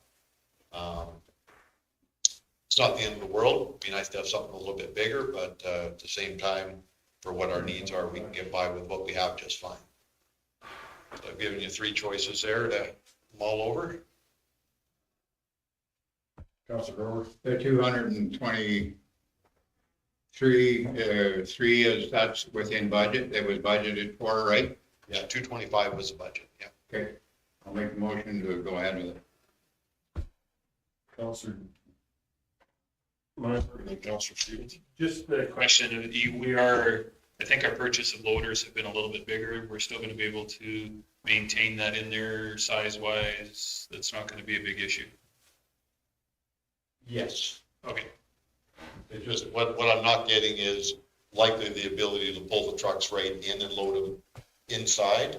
Although I'm not putting an end on one of it. This one had a big overhead door that rusted off and fell down while the guys were in the building. So I'm just leaving one end of it open, so we actually have more space to get into it and operate. But we're still likely loading just on the outside of it on the asphalt pad. Counselor Stevens? Is there any value lifespan in the existing tent and structure if it were to get moved? Yeah, so the history on that, and I've already started doing a bit of reconnaissance with some people to start putting their heads together on using it as a farm building and get some value out of it that way. The company that built it originally went out of business shortly after it went up due to engineering issues. They weren't able to warranty their engineering on their structure. So technically, we probably shouldn't be working out of it because it was not correctly engineered. That said, change the use of it someplace else, yes, somebody could buy it, move it, and reuse it if they wanted to, I'm sure. And the cost to actually upgrade the structure is, if I recall, around 50,000 last time I quoted it out, if it were to be done right here in place. And I support Councillor Grover's motion. We're talking about a 10% decrease in square footage for this thing and a 30% reduction in cost. Big one. The numbers seem to Don't add up. make a strong case. Any other questions, concerns? So this here, you're gonna put it up for bid or for interest? Yeah, what my plan with this was, let's get a new one up, let's get it emptied, and then work on marketing it the way it is. And I've already put the word out to a couple of people that they might want to start getting their head wrapped around expressing interest in it later to get a bit of. Where would we advertise it at? In the paper all over? Yeah, normally we advertise anything we have for sale on our website and in the paper, and it might even go wider out onto the APC site. That would be good, because you never know which Federated Colony or whoever might grab it. I was kind of hoping Hailstorm a couple of years ago would have finished it, but it didn't. Me engineered that bad, how long have you been there? Better part of 20 years now, I think. That's what I was kind of thinking. So the engineering maybe wasn't that bad, I don't know. Still sound? Well, they went bankrupt because they couldn't warranty the structures, so. A lot of companies going bankrupt. Hey, we've got a quick motion on the table. All in favor? Carried. You finally get your sand shed, Rick. Yeah. Request for decision, 7.8, Vaughan Traffic Control Plan, page 39 of the package. Okay, so what we're doing on these things, and we started with, as you see here, Botha and then Gadsby, is we're starting to do the engineering work required to look at different sections of the county and put together signing plans and get council authorizing so we can push forward with updating things. So Botha was one of the first places that we took a look at.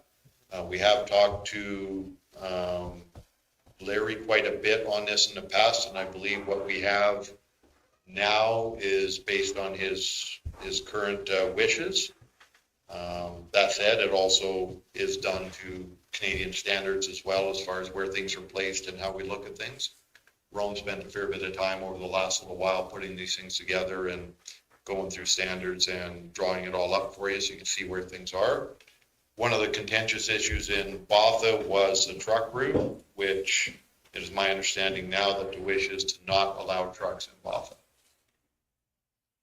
The one question I have, Rick, on that is, though, if you have somebody that is on an acreage just outside of Botha, we have the road banned both sides. Like One to the north? Yeah, just north across where you did that. So can they get a permit or something that they're going across empty, or? I believe, I've talked with Ed on this before, and most of the, localized operations that require trucks do get a exemption on these things, correct, Ed? Yeah, I mean, we haven't done it before, right? We can do it again. Because that would be the concern if somebody can't get access to their own property because of it. Or needs to get gravel, needs to bring products or services in, so. I think on a delivery basis, trucks are allowed for that. It's really the truck routes through and the stuff that's just passing through town is what you want to try and avoid. As we discovered here a little while back, the, trucks in town and whatnot delivering small packages to the front desk at one point. That was their logic.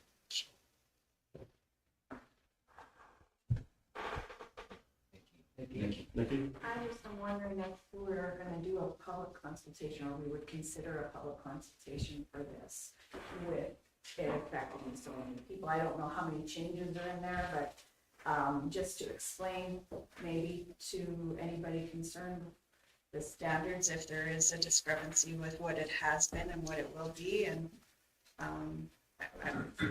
just a question. Personally, I don't think the changes are significant enough, other than that decision on the trucks, which has been the primary question over the last couple of years. Derek, can you just go to Everything else is just clarifying and making it sure. Rick, there's a picture of the, oh, yeah, it showed the stop signs and the speed limits, Rick, were 30 and then, it was all 30 and then 50 on the external, wasn't it? In Botha, I believe the bylaw says 50, and then we have the school zone, playground zone at 30. Okay. And then it was truck, there were no trucks through the town, but that's, we have some farm trucks coming through there, like Super Bs that really, that's the biggest complaint, they don't have to. So, Counselor Tender? On the corner, like right at the very northwest corner there, like right now, there's an existing stop sign coming from the south going north. Instead of having the one coming from the east going west, there's that stop sign. I think that should be more of a yield. We should keep the stop sign coming from the south, because that is a very, I'll say, the visibility is very poor there. I'd just soon say like to force the stop sign. That's the way we decided most of the traffic would appear to be rolling in there. We'd leave it open to push north and south down that west leg. If you guys as a group want to make that, change that up, now's the time, obviously, to say so, and we can implement that on decision. So right now it is a stop sign, and being that it is a very poor eyesight, I would just soon keep that as a stop sign there.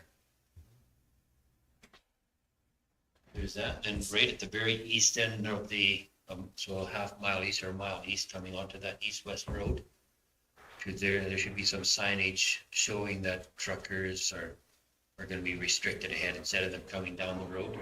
And then the signs are already there. There's a sign from the north at the intersection of 39-2, I think it is, banning it for trucks. And as you're pulling up off the highway on the west side, there's a sign plan for there as well.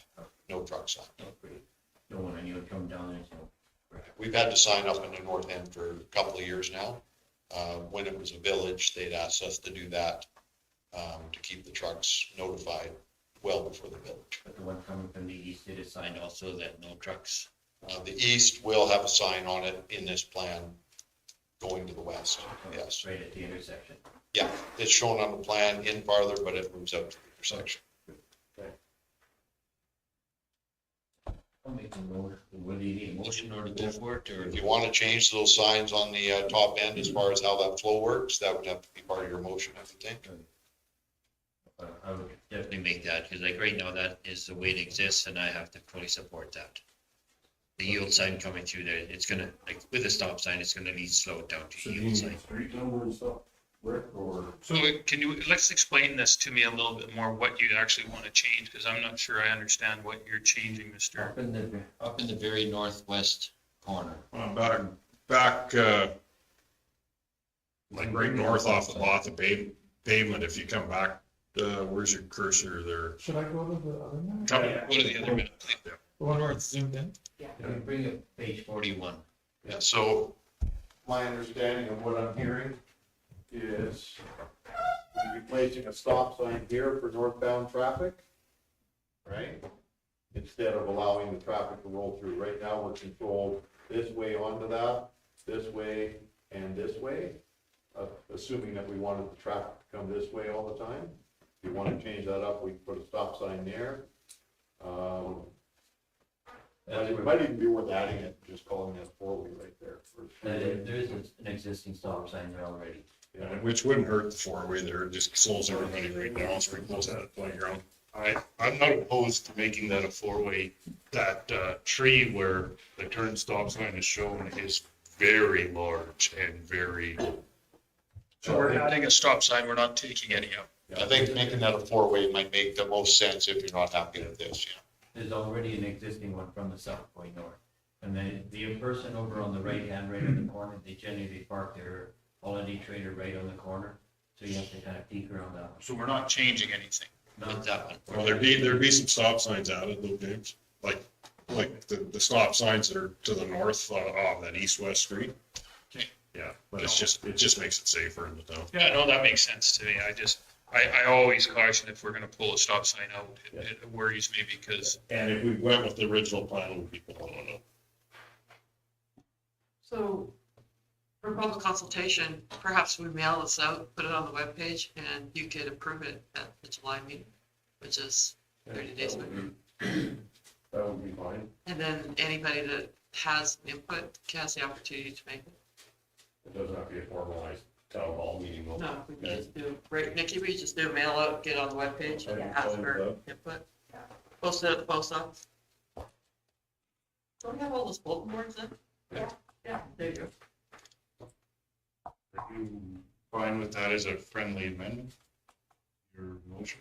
No problem. So I guess, I can Just question, see like the ones coming from, say like the north coming in, the two stop signs in there, it is wide open.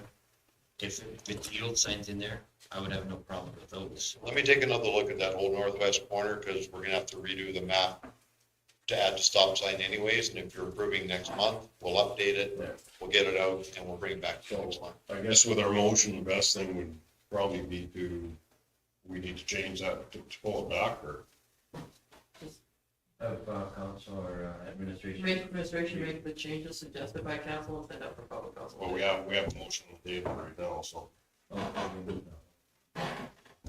Is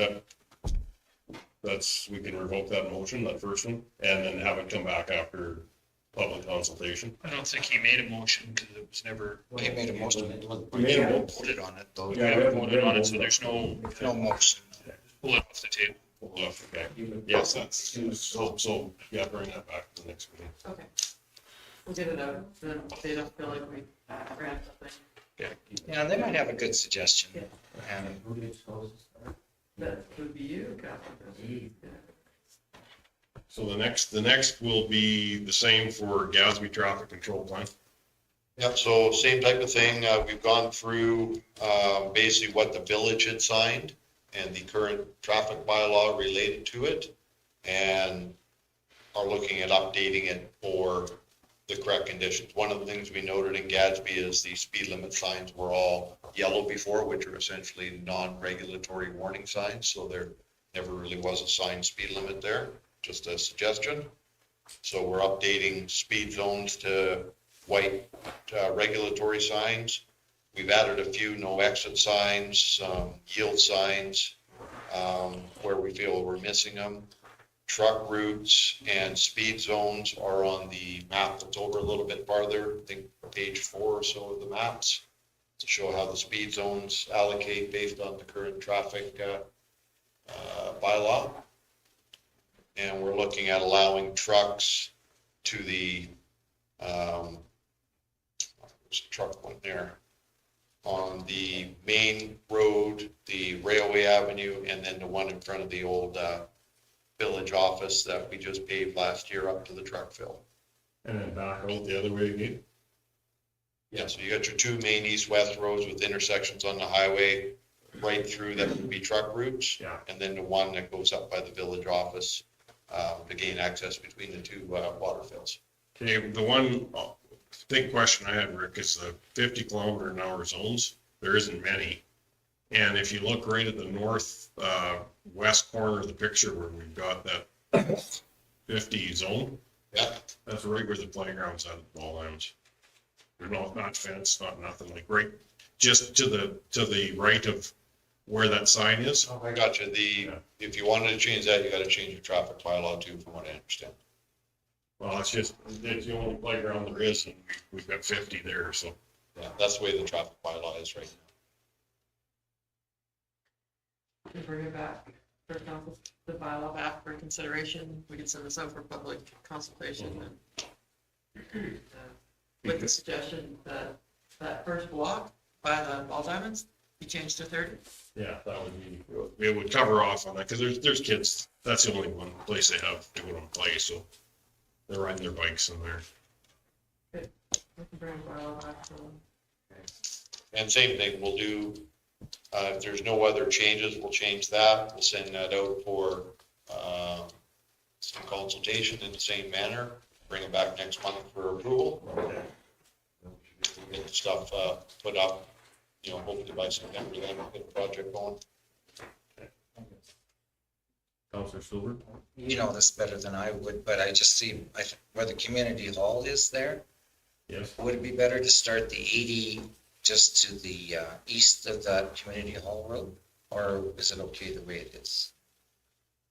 Right now, that's what the bylaw says, because that used to be the boundary into the county. I know it's the boundary thing. That would be if we're changing the bylaw, that unless that Would would it get looked at then? it should get looked at that point. To the hall road? Yeah. And then, okay. Make it 30 like the rest of the street. Yes, up just, To the hall. it's really only about a block back. Yeah. Okay. Thank you. Okay, 710, request for decision, read. Councilor Pender. Do we have any controls at the stop signs at 852, something like that? Those are recommendation signs. So, Mr. Chairman, are we doing a motion on that one, or are we doing it to consultation too, or what are we They were doing? doing it the same as what they were doing for Wanda. Well, how about, we should probably do a motion to send it to. Okay, I'll give you a motion to send both those items to consultation and bring back at the next meeting. and to look at the road use bylaws that were required, so, yeah. Or traffic bylaws were required, okay? Any other questions, concerns? Marlene, you got that? You got your question answered about the stop signs, okay? All in favor? Carried. 710, request for decision, read concrete pads, page 52. Okay, so this is a project that we tendered. It encompasses 2 of the truck fills in areas where we're having continuous problems with muddy conditions where the truck fill sits there and drains, I guess, right where the trucks sit, and they run it all up. So it's Red Willow and Gadsby. Preference, obviously, down the road would be get them all with a decent pad on them so they drain. And then also, we had the mower garage in the budget for this year as well. So we're looking at tagging the slab to put the garage on top of with this as well. What I did is I phoned local contractors that I found signs for renew that does concrete placement. And we had one contractor that declined to bid on the phone when I talked to him because he was full up for the year. 2 others, I talked to on the phone, sent them all the information, never heard back from them. Still haven't. And then the one that I'm recommending is Hadley Concrete. And they provided the dollars for each one of the pads individually for a total of $24,647.36. The breakdown noted. And for the lower garage, it's included in the 22 budget. And the water sites are coming evidently out of the Water Maintenance Central GL and Municipal Services budget for the Red Willow one and the Gadsby Transition Grant for the Gadsby one. I have a question on that, Rick, because when we phone local contractors, we've got contractors within our county that do cement work that weren't included, that are ratepayers. There's Knapp Construction. I think there's another one in the county, and then there's Garrett Levy also. And so. I don't think you'd be on there. But it's not, but not by hand picking people and phone them. I don't know if that really, does that meet all our intent? We have a purchasing policy that says we get quotes at this value from a minimum of 3 contractors. Contact them anyways. And I went to the effort of driving around looking for signs to try to figure out who does this that I don't know, and came up with 2 of them actually that way. If they don't make themselves known to us as somebody that wants to be a vendor for the county, it's difficult. You could have guys hiding in that. back corners all over the place that we don't know about, so. I don't know if they're hiding, but they're maybe in a back corner, but wouldn't say that they're hiding as contractors. They've been in business for We've years. used both of the two you've mentioned. Yeah. So there's gotta be a vendor list somewhere. Yeah. And both do good, they both are very qualified also, if they were Oh, interested. so it's. Yeah, all of them are, but I mean, they're all qualified people, so. Yeah, I did an internet search and this is all that's there, right? Do you want us to advertise it for 2 weeks on the local paper and the webpage, see if we get some more traffic? Well, it gives you something to compare then. Unfortunately, this isn't three quotes. I mean, it's. Well, it meets the purchasing policy when you contact a minimum of 3 guys and you get responses back from them or not, right? Yeah, You've push the given- project back a little bit, but if you are happier with that, let's advertise it. I think it would save us from getting the complaints. I make a motion to advertise it. We're a public entity. We got a county point. Fortunately, that's gonna handicap the one guy that didn't provide the bid that we asked for, because now his prices are known, right? We did everything according to the purchasing policy, and this guy gets handicapped now. Yeah. Mr. Chairman, as much as I'd like to see that, I agree with both, and I'm not in favor of doing it. This is a part of our purchasing policy. I agree with Mr. Clark, what you're saying, that we should be advertising this, and I think we should strive to do better, but in this case, I think I would move forward with taking this as our accepted situation, because if someone complains to us, give them Rick's card and say, or give their card to Rick and move forward with it. I do keep a list of suppliers that contact us in a file. So if people have come looking to do work for the county, I've got a file on. I don't think there's concrete operators that are gonna be saying to us, I didn't get the job and I'm mad, because honestly, they're all fairly busy right now. I think if they may, though, and they'd have full opportunity, they'd have full reason to. I guess if it does meet our procurement policy, maybe when it comes to local jobs like this, we need to change our policy, but, if Councilor Grover, you did want to advertise it? I want them to advertise it, but directly. I tend to agree with Rick on this one. Moving forward, I'd like to see this It could have advertised. been because we're working with public funds here. It's not like Dave Grover going and hired. I got to do Mike Smith. I've got 3 guys that want to bid. Yeah. What more can you do? I 100% agree, throw it in the paper for a couple weeks, Put but it on the internet. I think we've already let the cat out of the bag as soon as this agenda went public. I mean, that's a huge disservice to Hadley to open it up at this point. I think moving forward, I would agree with you 100%, Dave, but I think we're past that stage. Council Gender? I think there's quite a difference between having a quote and a bid. And like with this one, I look at this as only one bid. Like, or one quote, like, I'd say that we go out for some more. The only- Do you honestly believe that Mr. Hadley has a complaint against us? I think he does. We basically took his bid and showed the world what it is. That's totally unfair to this individual. I would fully expect him to be pissed off to the point that he wouldn't do business with us again. I would tell you guys to go pound sand. It's like going out and getting a bid for a vehicle and then saying, well, you know what Stettler Dodge give me? You know what Stettler GM give me? If we advertise this, I can guarantee no one is coming in over that bid. That quote. We can say whether it's a quote or a competitive bid, but I can see us getting quotes that are $10 less and not a penny more. I wouldn't do a bid for higher than this. No. I would see this and go, what's that, 24, what's that? Probably. I don't even have to do it. I'll write it on the back of a piece of paper and throw it in there, and I'll do it for 23,000. I'll tell you what, I'll do it for. Mr. Nyberg, let's get back on track. No, but that's what we're at. Yeah, no, I think. No, I do. On this particular. This one, the ship, I believe, is sailing. Ball. Yeah. But on these small projects, that's just how we're set up to do, because we have a short window to work with here to get all these projects done in the summertime, and that is our policy, and it was worked within the policy correctly. But if we want to really open it up, that's for a future bid. These contractors have been in business in our county for years.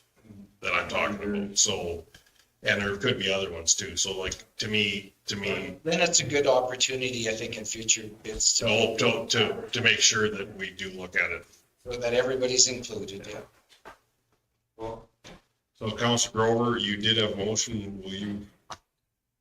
I'll take it back, or resend it. Okay. Because it sounds like they want to vote on it. Yeah. Councilor Stevens? Well, now that that motion's been rescinded, I'll make the motion that we award to Hadley Contract as staff recommended.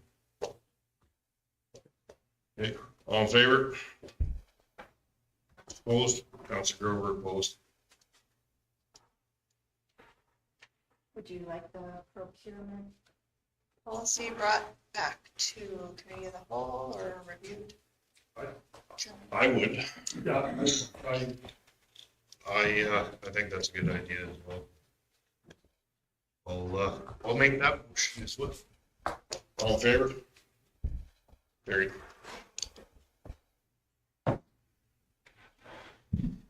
Request for decision, appoint steering committee, LUB and MVP review, page 53 of the package. Thank you, Mr. Chairman. Jacinta, would you like to walk council through this? Chairman. So at the April 13th council meeting, administration was directed to seek 3 members at large to sit on the steering committee for the update of our land use bylaw and our municipal development plan. We had received 3 expressions of interest. And the 3 individuals are Ross Shearsmith, Blake Chapman, and Rob Somerville. And also we could at this time take the opportunity to appoint 3 council members. That motion was also made at the April meeting to appoint 3 council members and the 3 members at large. Thank you. Councilor Gender? Make a motion. Right, we need to bring the 3 council members forward today. Do it now or delay it to a future meeting? Might as well do it now.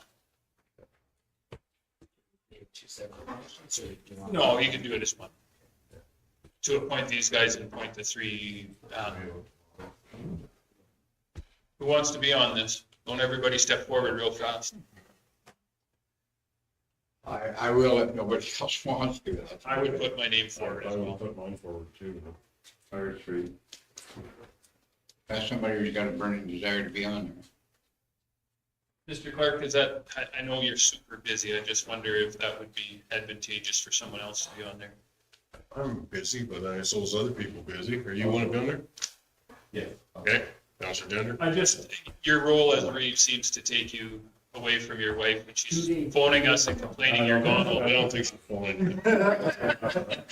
She's happy. It's one of me, I wondered if we could get more work. I don't know, conflicting stories. Okay, we got 3 and 3 then. Councilor Silver? Just a point I see in the recommendation, Rob Somerville's name is spelled incorrectly. It's only got 1 M. That makes a difference, but it might as well be right. Do you confirm the 3 councilors, Nyberg, Clark, and Gender? No, the Nyberg, Grover, and Jenner. Okay.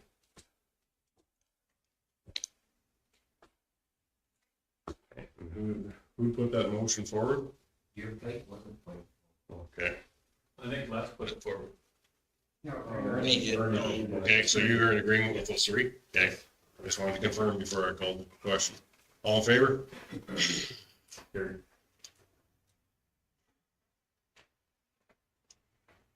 Request for decision, policy AF 6.15, signing of documents. Thank you, Mr. Chairman.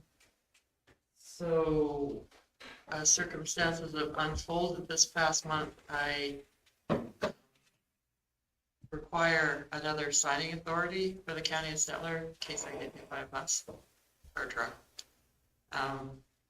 So I'm looking, after consultations with our auditor, I would like council to appoint our director of communications as the additional signing authority for the county of Stettler. I'll make a motion. You make a motion? Okay. I think we should probably name her by name, yes. Vicky? Yeah. No, I just, I don't want to appoint the position, I want to appoint Whatever. the person, right? Yeah, I nominate Nikki Torgerson to be on the sign. So we actually, how are we gonna do this, Michelle? We just needed to adopt the policy, which then added, Unless you are going to suddenly appoint an assistant CAO, it needs to be marked to a position. Okay, so. Because it is a long-term policy. Then that's fair enough. I think the policy listed that director of communications. The listed director of technology, which no longer exists in the county of Stettler. we retitled it to municipal services and then also brought on, directors. So in the policy, would you want to have the director of municipal services in there as well? So when he returns, that he can still sign?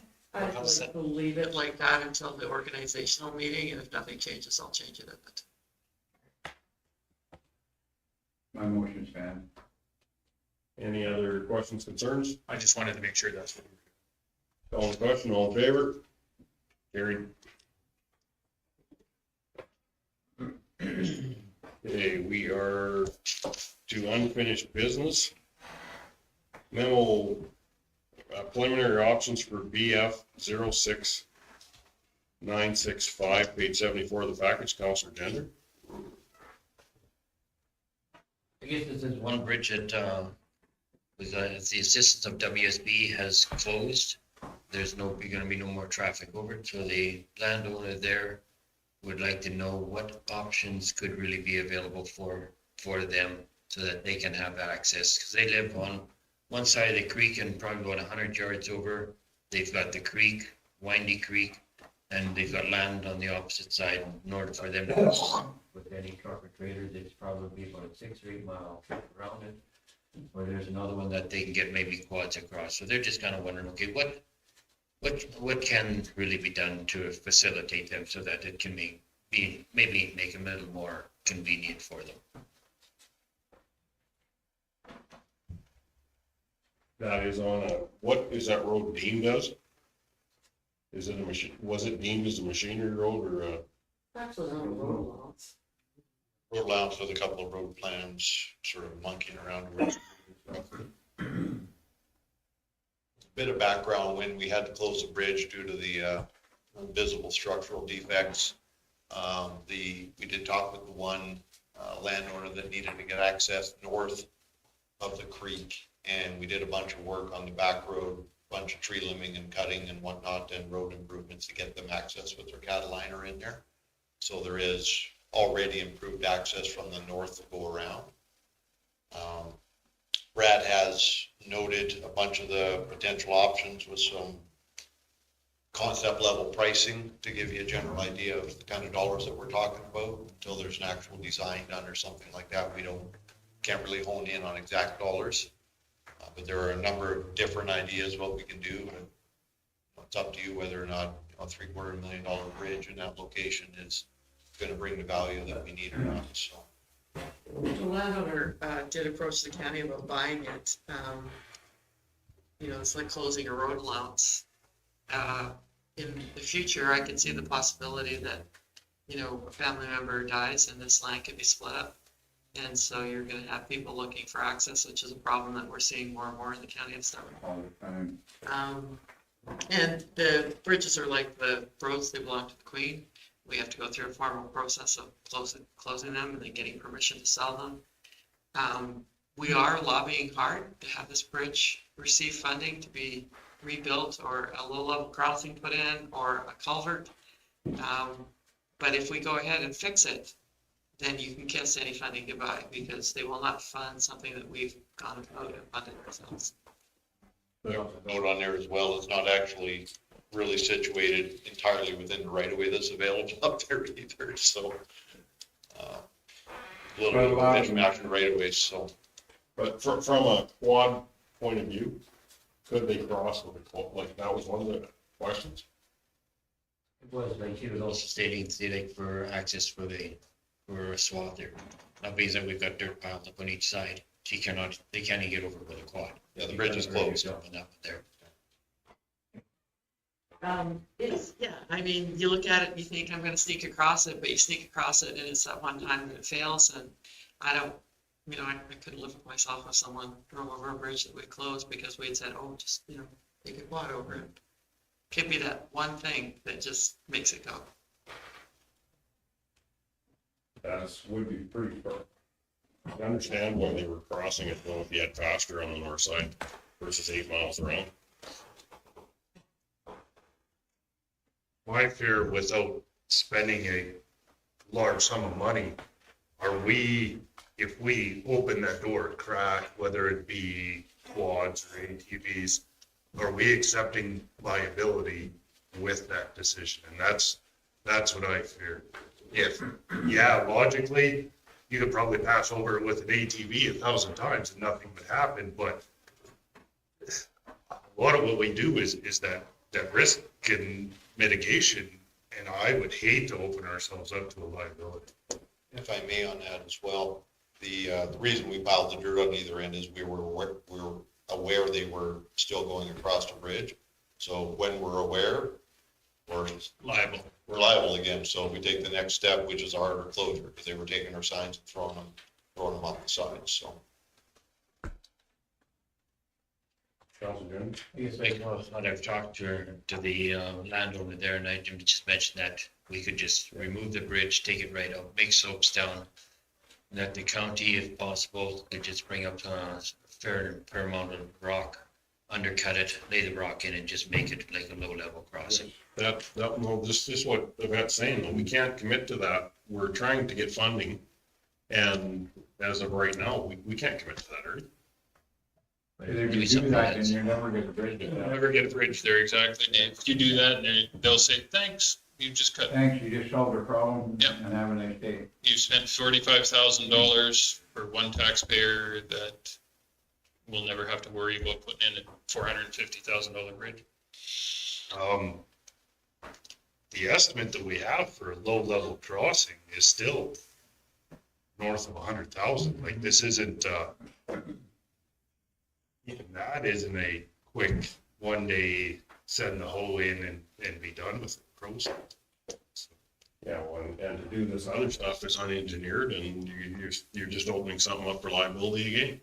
Unfortunately, I think we're going to be tasked with more of these because there just isn't as much money as there used to be in the pot. And I mean, I get it. It's a pain in the butt to drive around 8 miles, but I mean, in my area, I turned one of my main roads into a seasonal road only, and I guarantee you, I get a phone call on a regular basis that I made the wrong decision. That one individual and I talk regularly about it.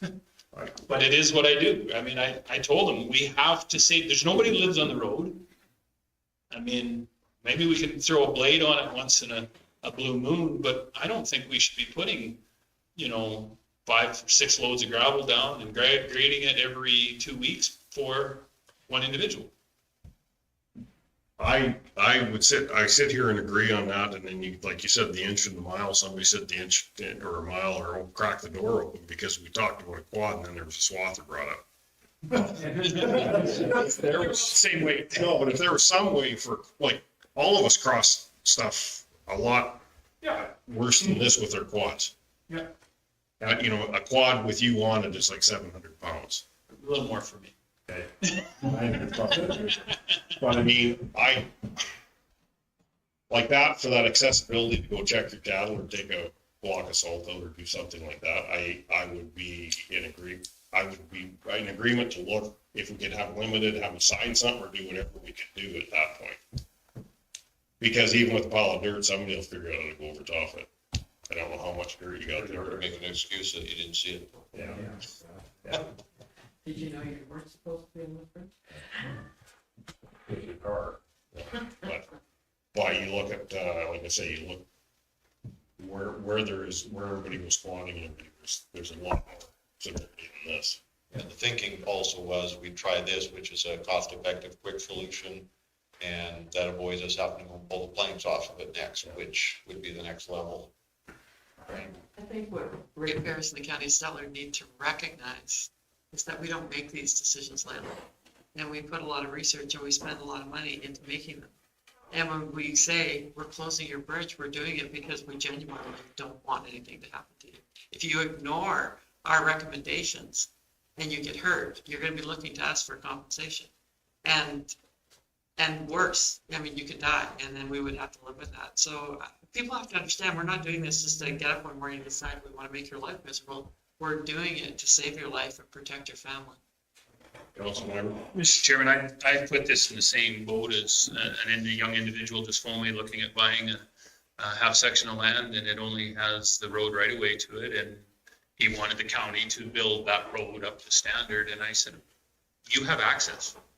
You have, by legal means, we tell you, you have to have legal access, whether that's by foot. If you want to go forward and pay to build that road up and build that, you have the right to do that. If they want to pay us the $450,000 to do this bridge, I'm sure they're probably not going to want to chip that in just to have access. So, more convenient access.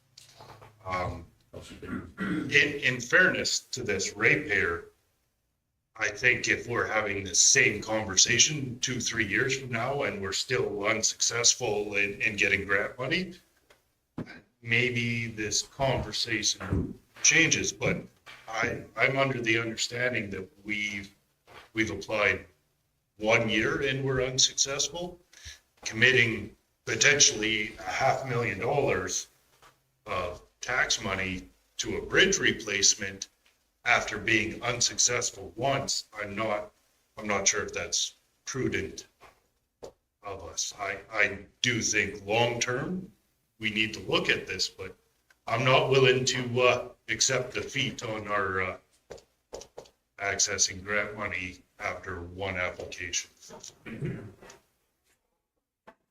Okay. So this, Councilor Gender, We receive it for information. all in favor? Carried. Now, Councilor Gender, you brought up 8.2 Gadsby rural water. Yes, there's one that I saw in the CEO Cassidy's report that she put in, where Stantec is saying like they're time scheduling for what's really going to be happening. And there I find that they're basing it more upon like when the pipe is really going to be that 12 or 14 week schedule, that it, just to try and meet that. I find that if we are going to be meeting that, we are going to be late. We are short. We've got 50 kilometers to put in, and in 2 months' time, we are not going to be able to get it in the ground. We've got to start back looking at Stantec UD, suck it up, get things done up a little bit more, pushing them to the point of where we need at least another month before that, so that we can say that we're going to be ready. I inquired about the line. Okay, I believe we have, whether we have paid for the pipe or we have okayed the purchase of the pipe. And I'm trying to be in contact with these pipe suppliers in case, say, like if there comes a time of when there might be pipe available that someone else is not utilizing, that whether we can make a swap in there. So I'm just trying to see like whether that option is going to be open on there. Council Gender, you're not supposed to be contacting the pipe suppliers now, where that should be a request back to the engineering firm or whoever's running the project for the county. So that, CEO Cassidy, you're the one dealing with Stantec on this? Are they basically saying we won't have line in the ground this year? No, that's not what they're saying. We're supposed to have the documentation ready to go for tender before the end of this month. I will phone again tomorrow and push some more. The pipe has been ordered. We're working on ordering the meter vaults. Steven's working with Randy, and we'll get them ordered. So once we have the, I'm not all that good with the language, but once the tender goes out, we can start with the surveying. We have crossing agreements to do. Okay, so.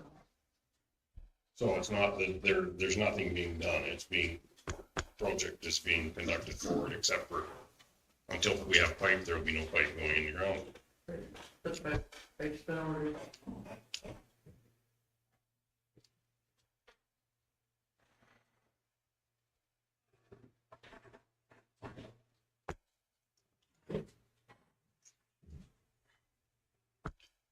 Okay, Counselor Gender, you need to bring this back more to the administration or through council on these requests, please. Receive information on it, please. Thank you. All in favor of receiving for information? Opposed is Counselor Nyberg? I just, it's hard for me to receive it for information. It's confusing to me. I will accept it, I guess. Accept for information. We accepted it on the agenda today, so. Yeah, I will do it for protocol. Okay, bylaws 10.1, bylaw 1676-22, emergency management regionalization bylaw for first, second, and third reading, page, and possible third reading, page 80 of the package. Oh, Glenn, got tired of us? He would just might have said. He's back. Oh, he's back. Yeah.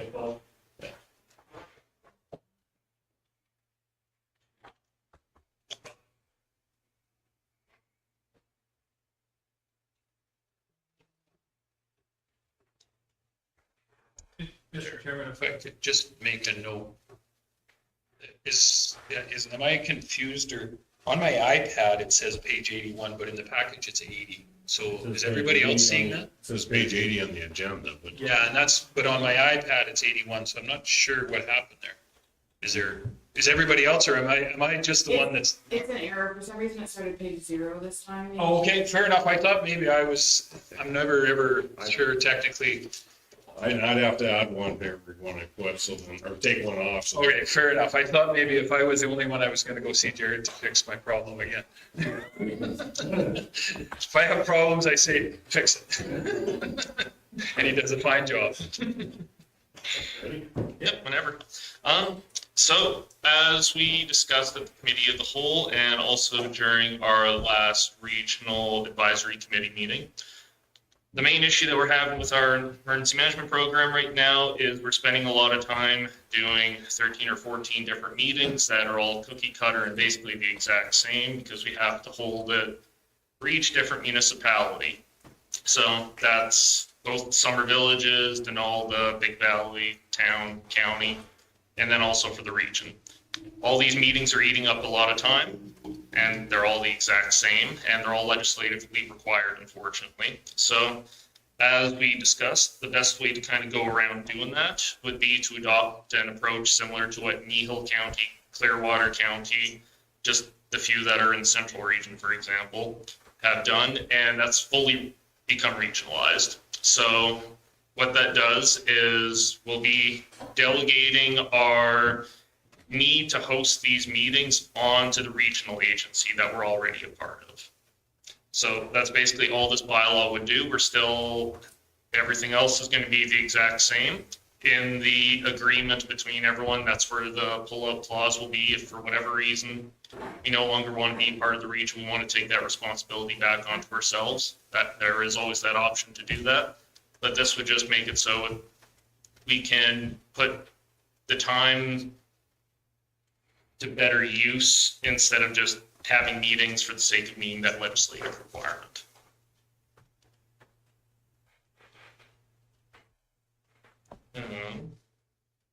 So with that, there's two recommendations.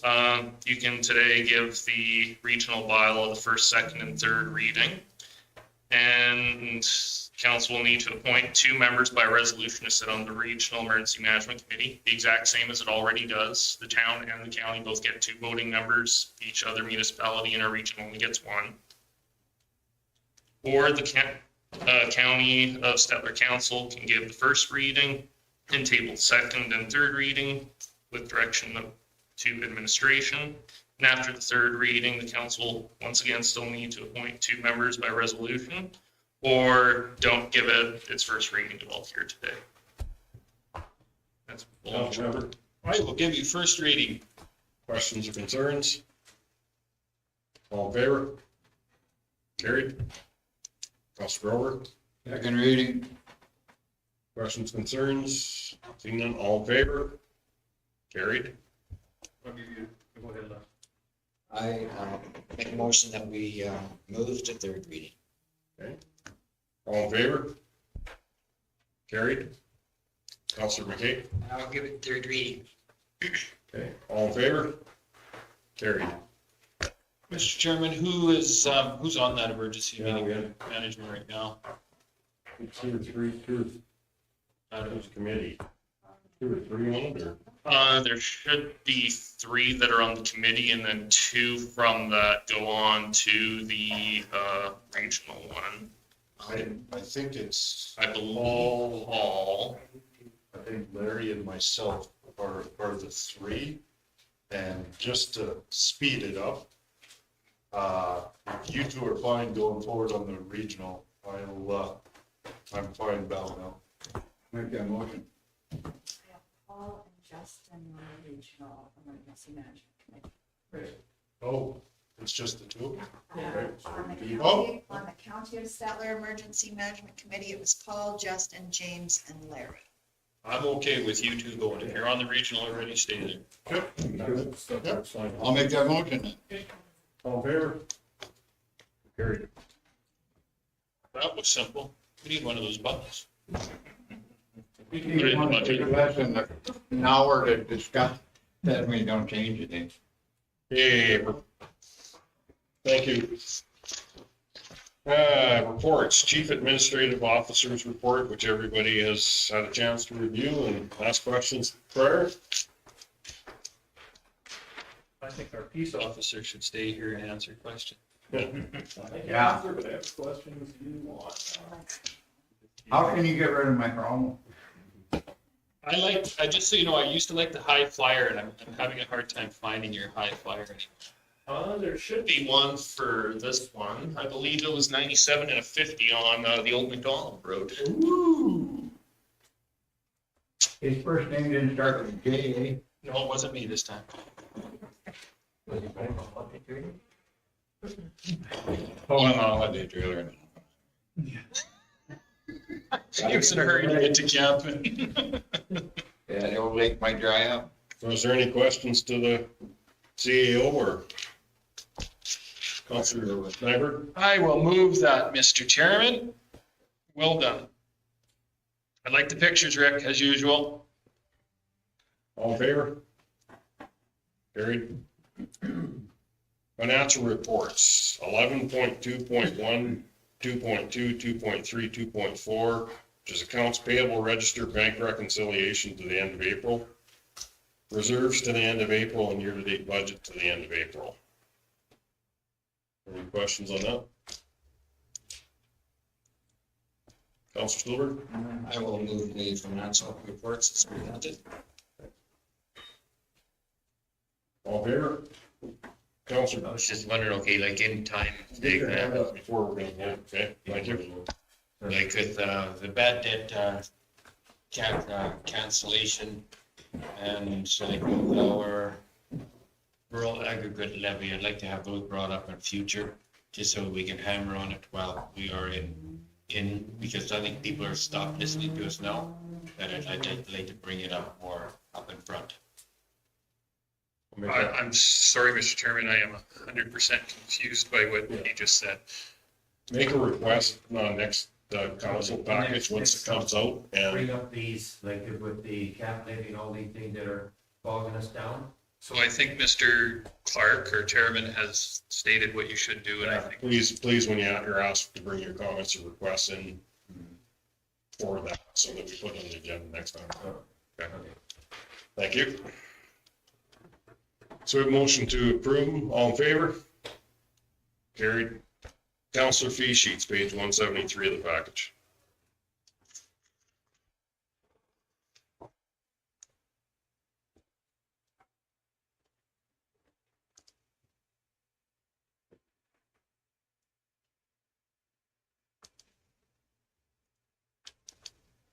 Counselor Gender? Accept them as presented, please. Okay, is there any questions? Seeing none, call the question, all in favor? Carried.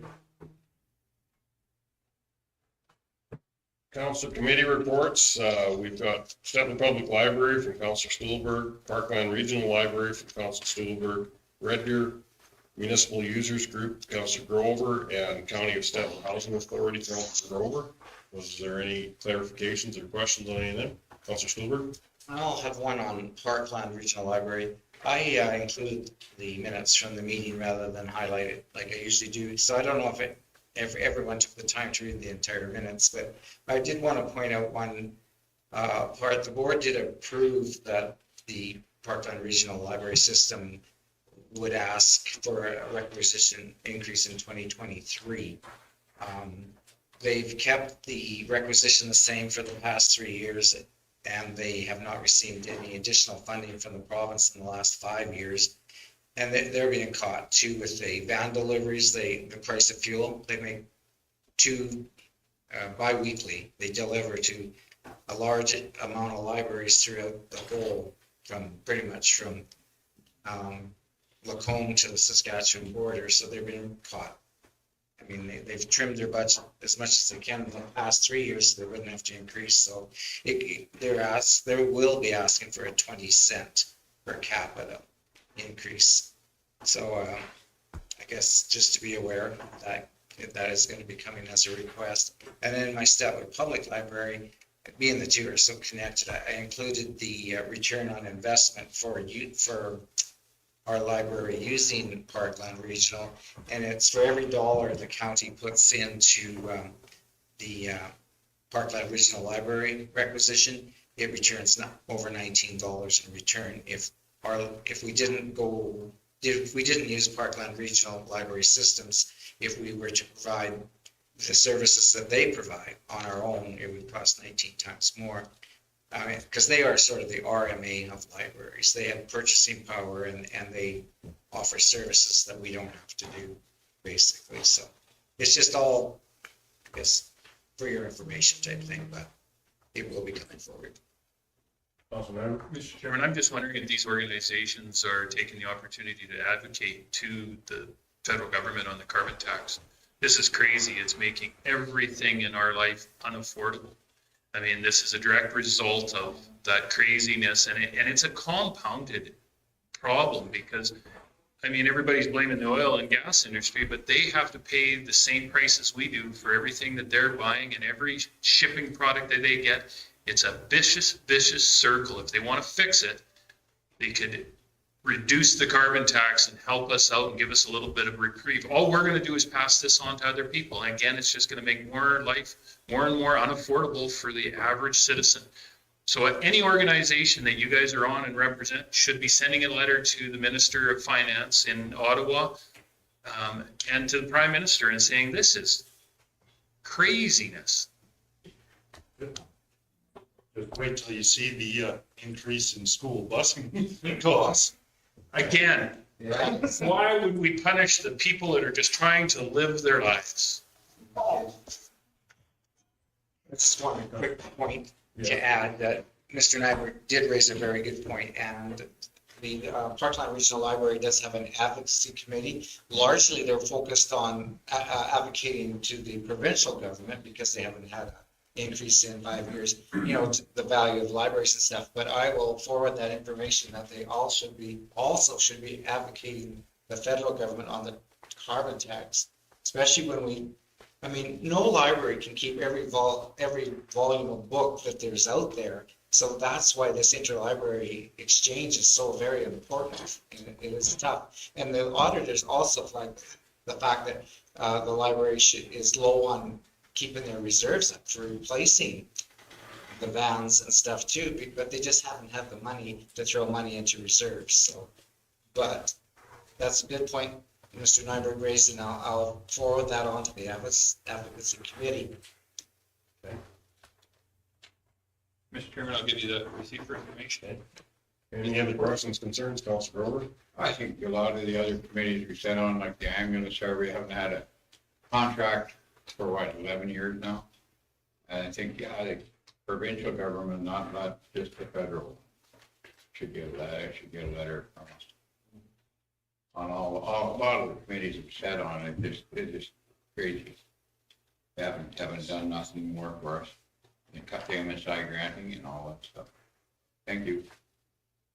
So we have a motion to receive for information. All in favor? Carried. Consent agenda item. Is there any you want to, like our letters from Alberta Transportation or letters from Alberta Transportation? The letters, we had, of course, several grant applications in for bridges. The town had one for the airport, so we both got turned down.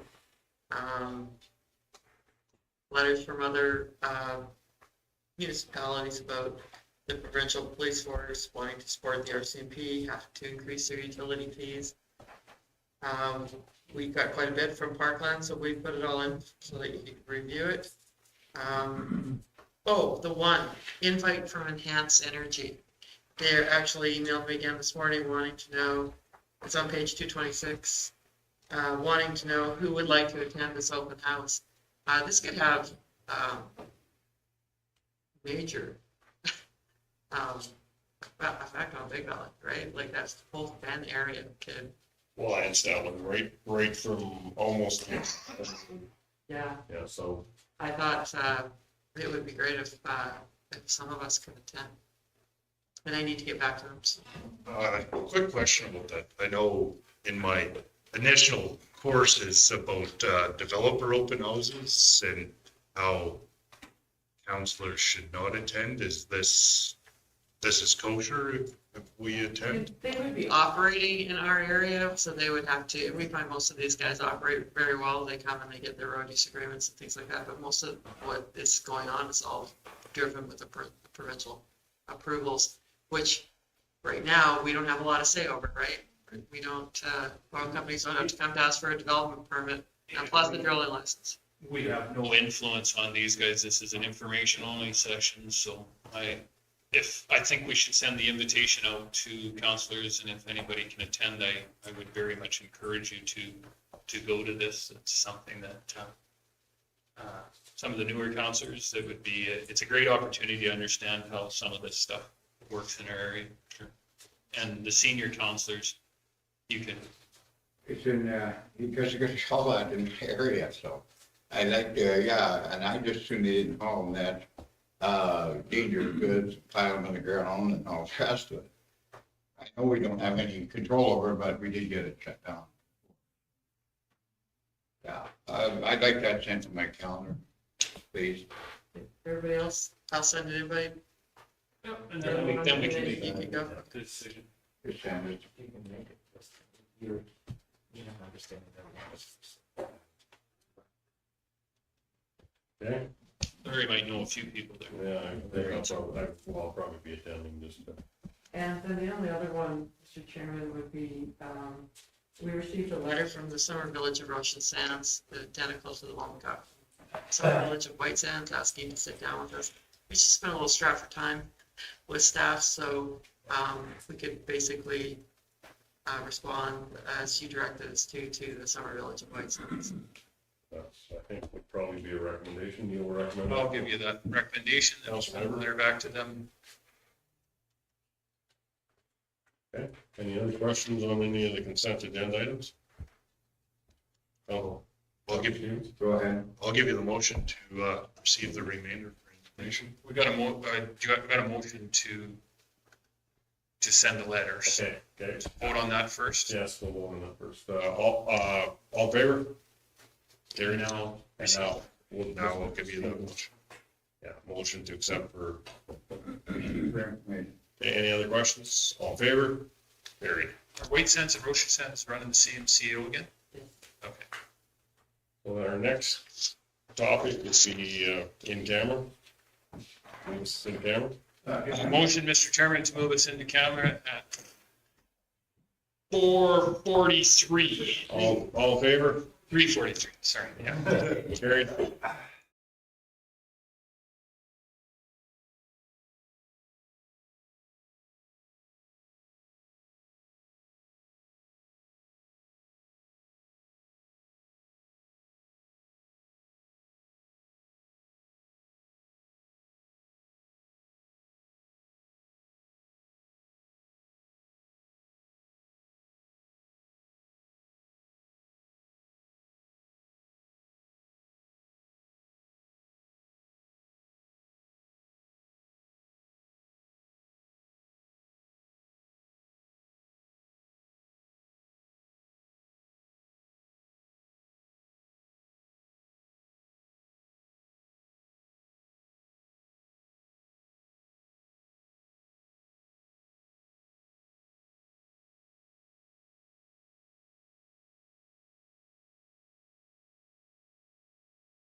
Okay, Okay.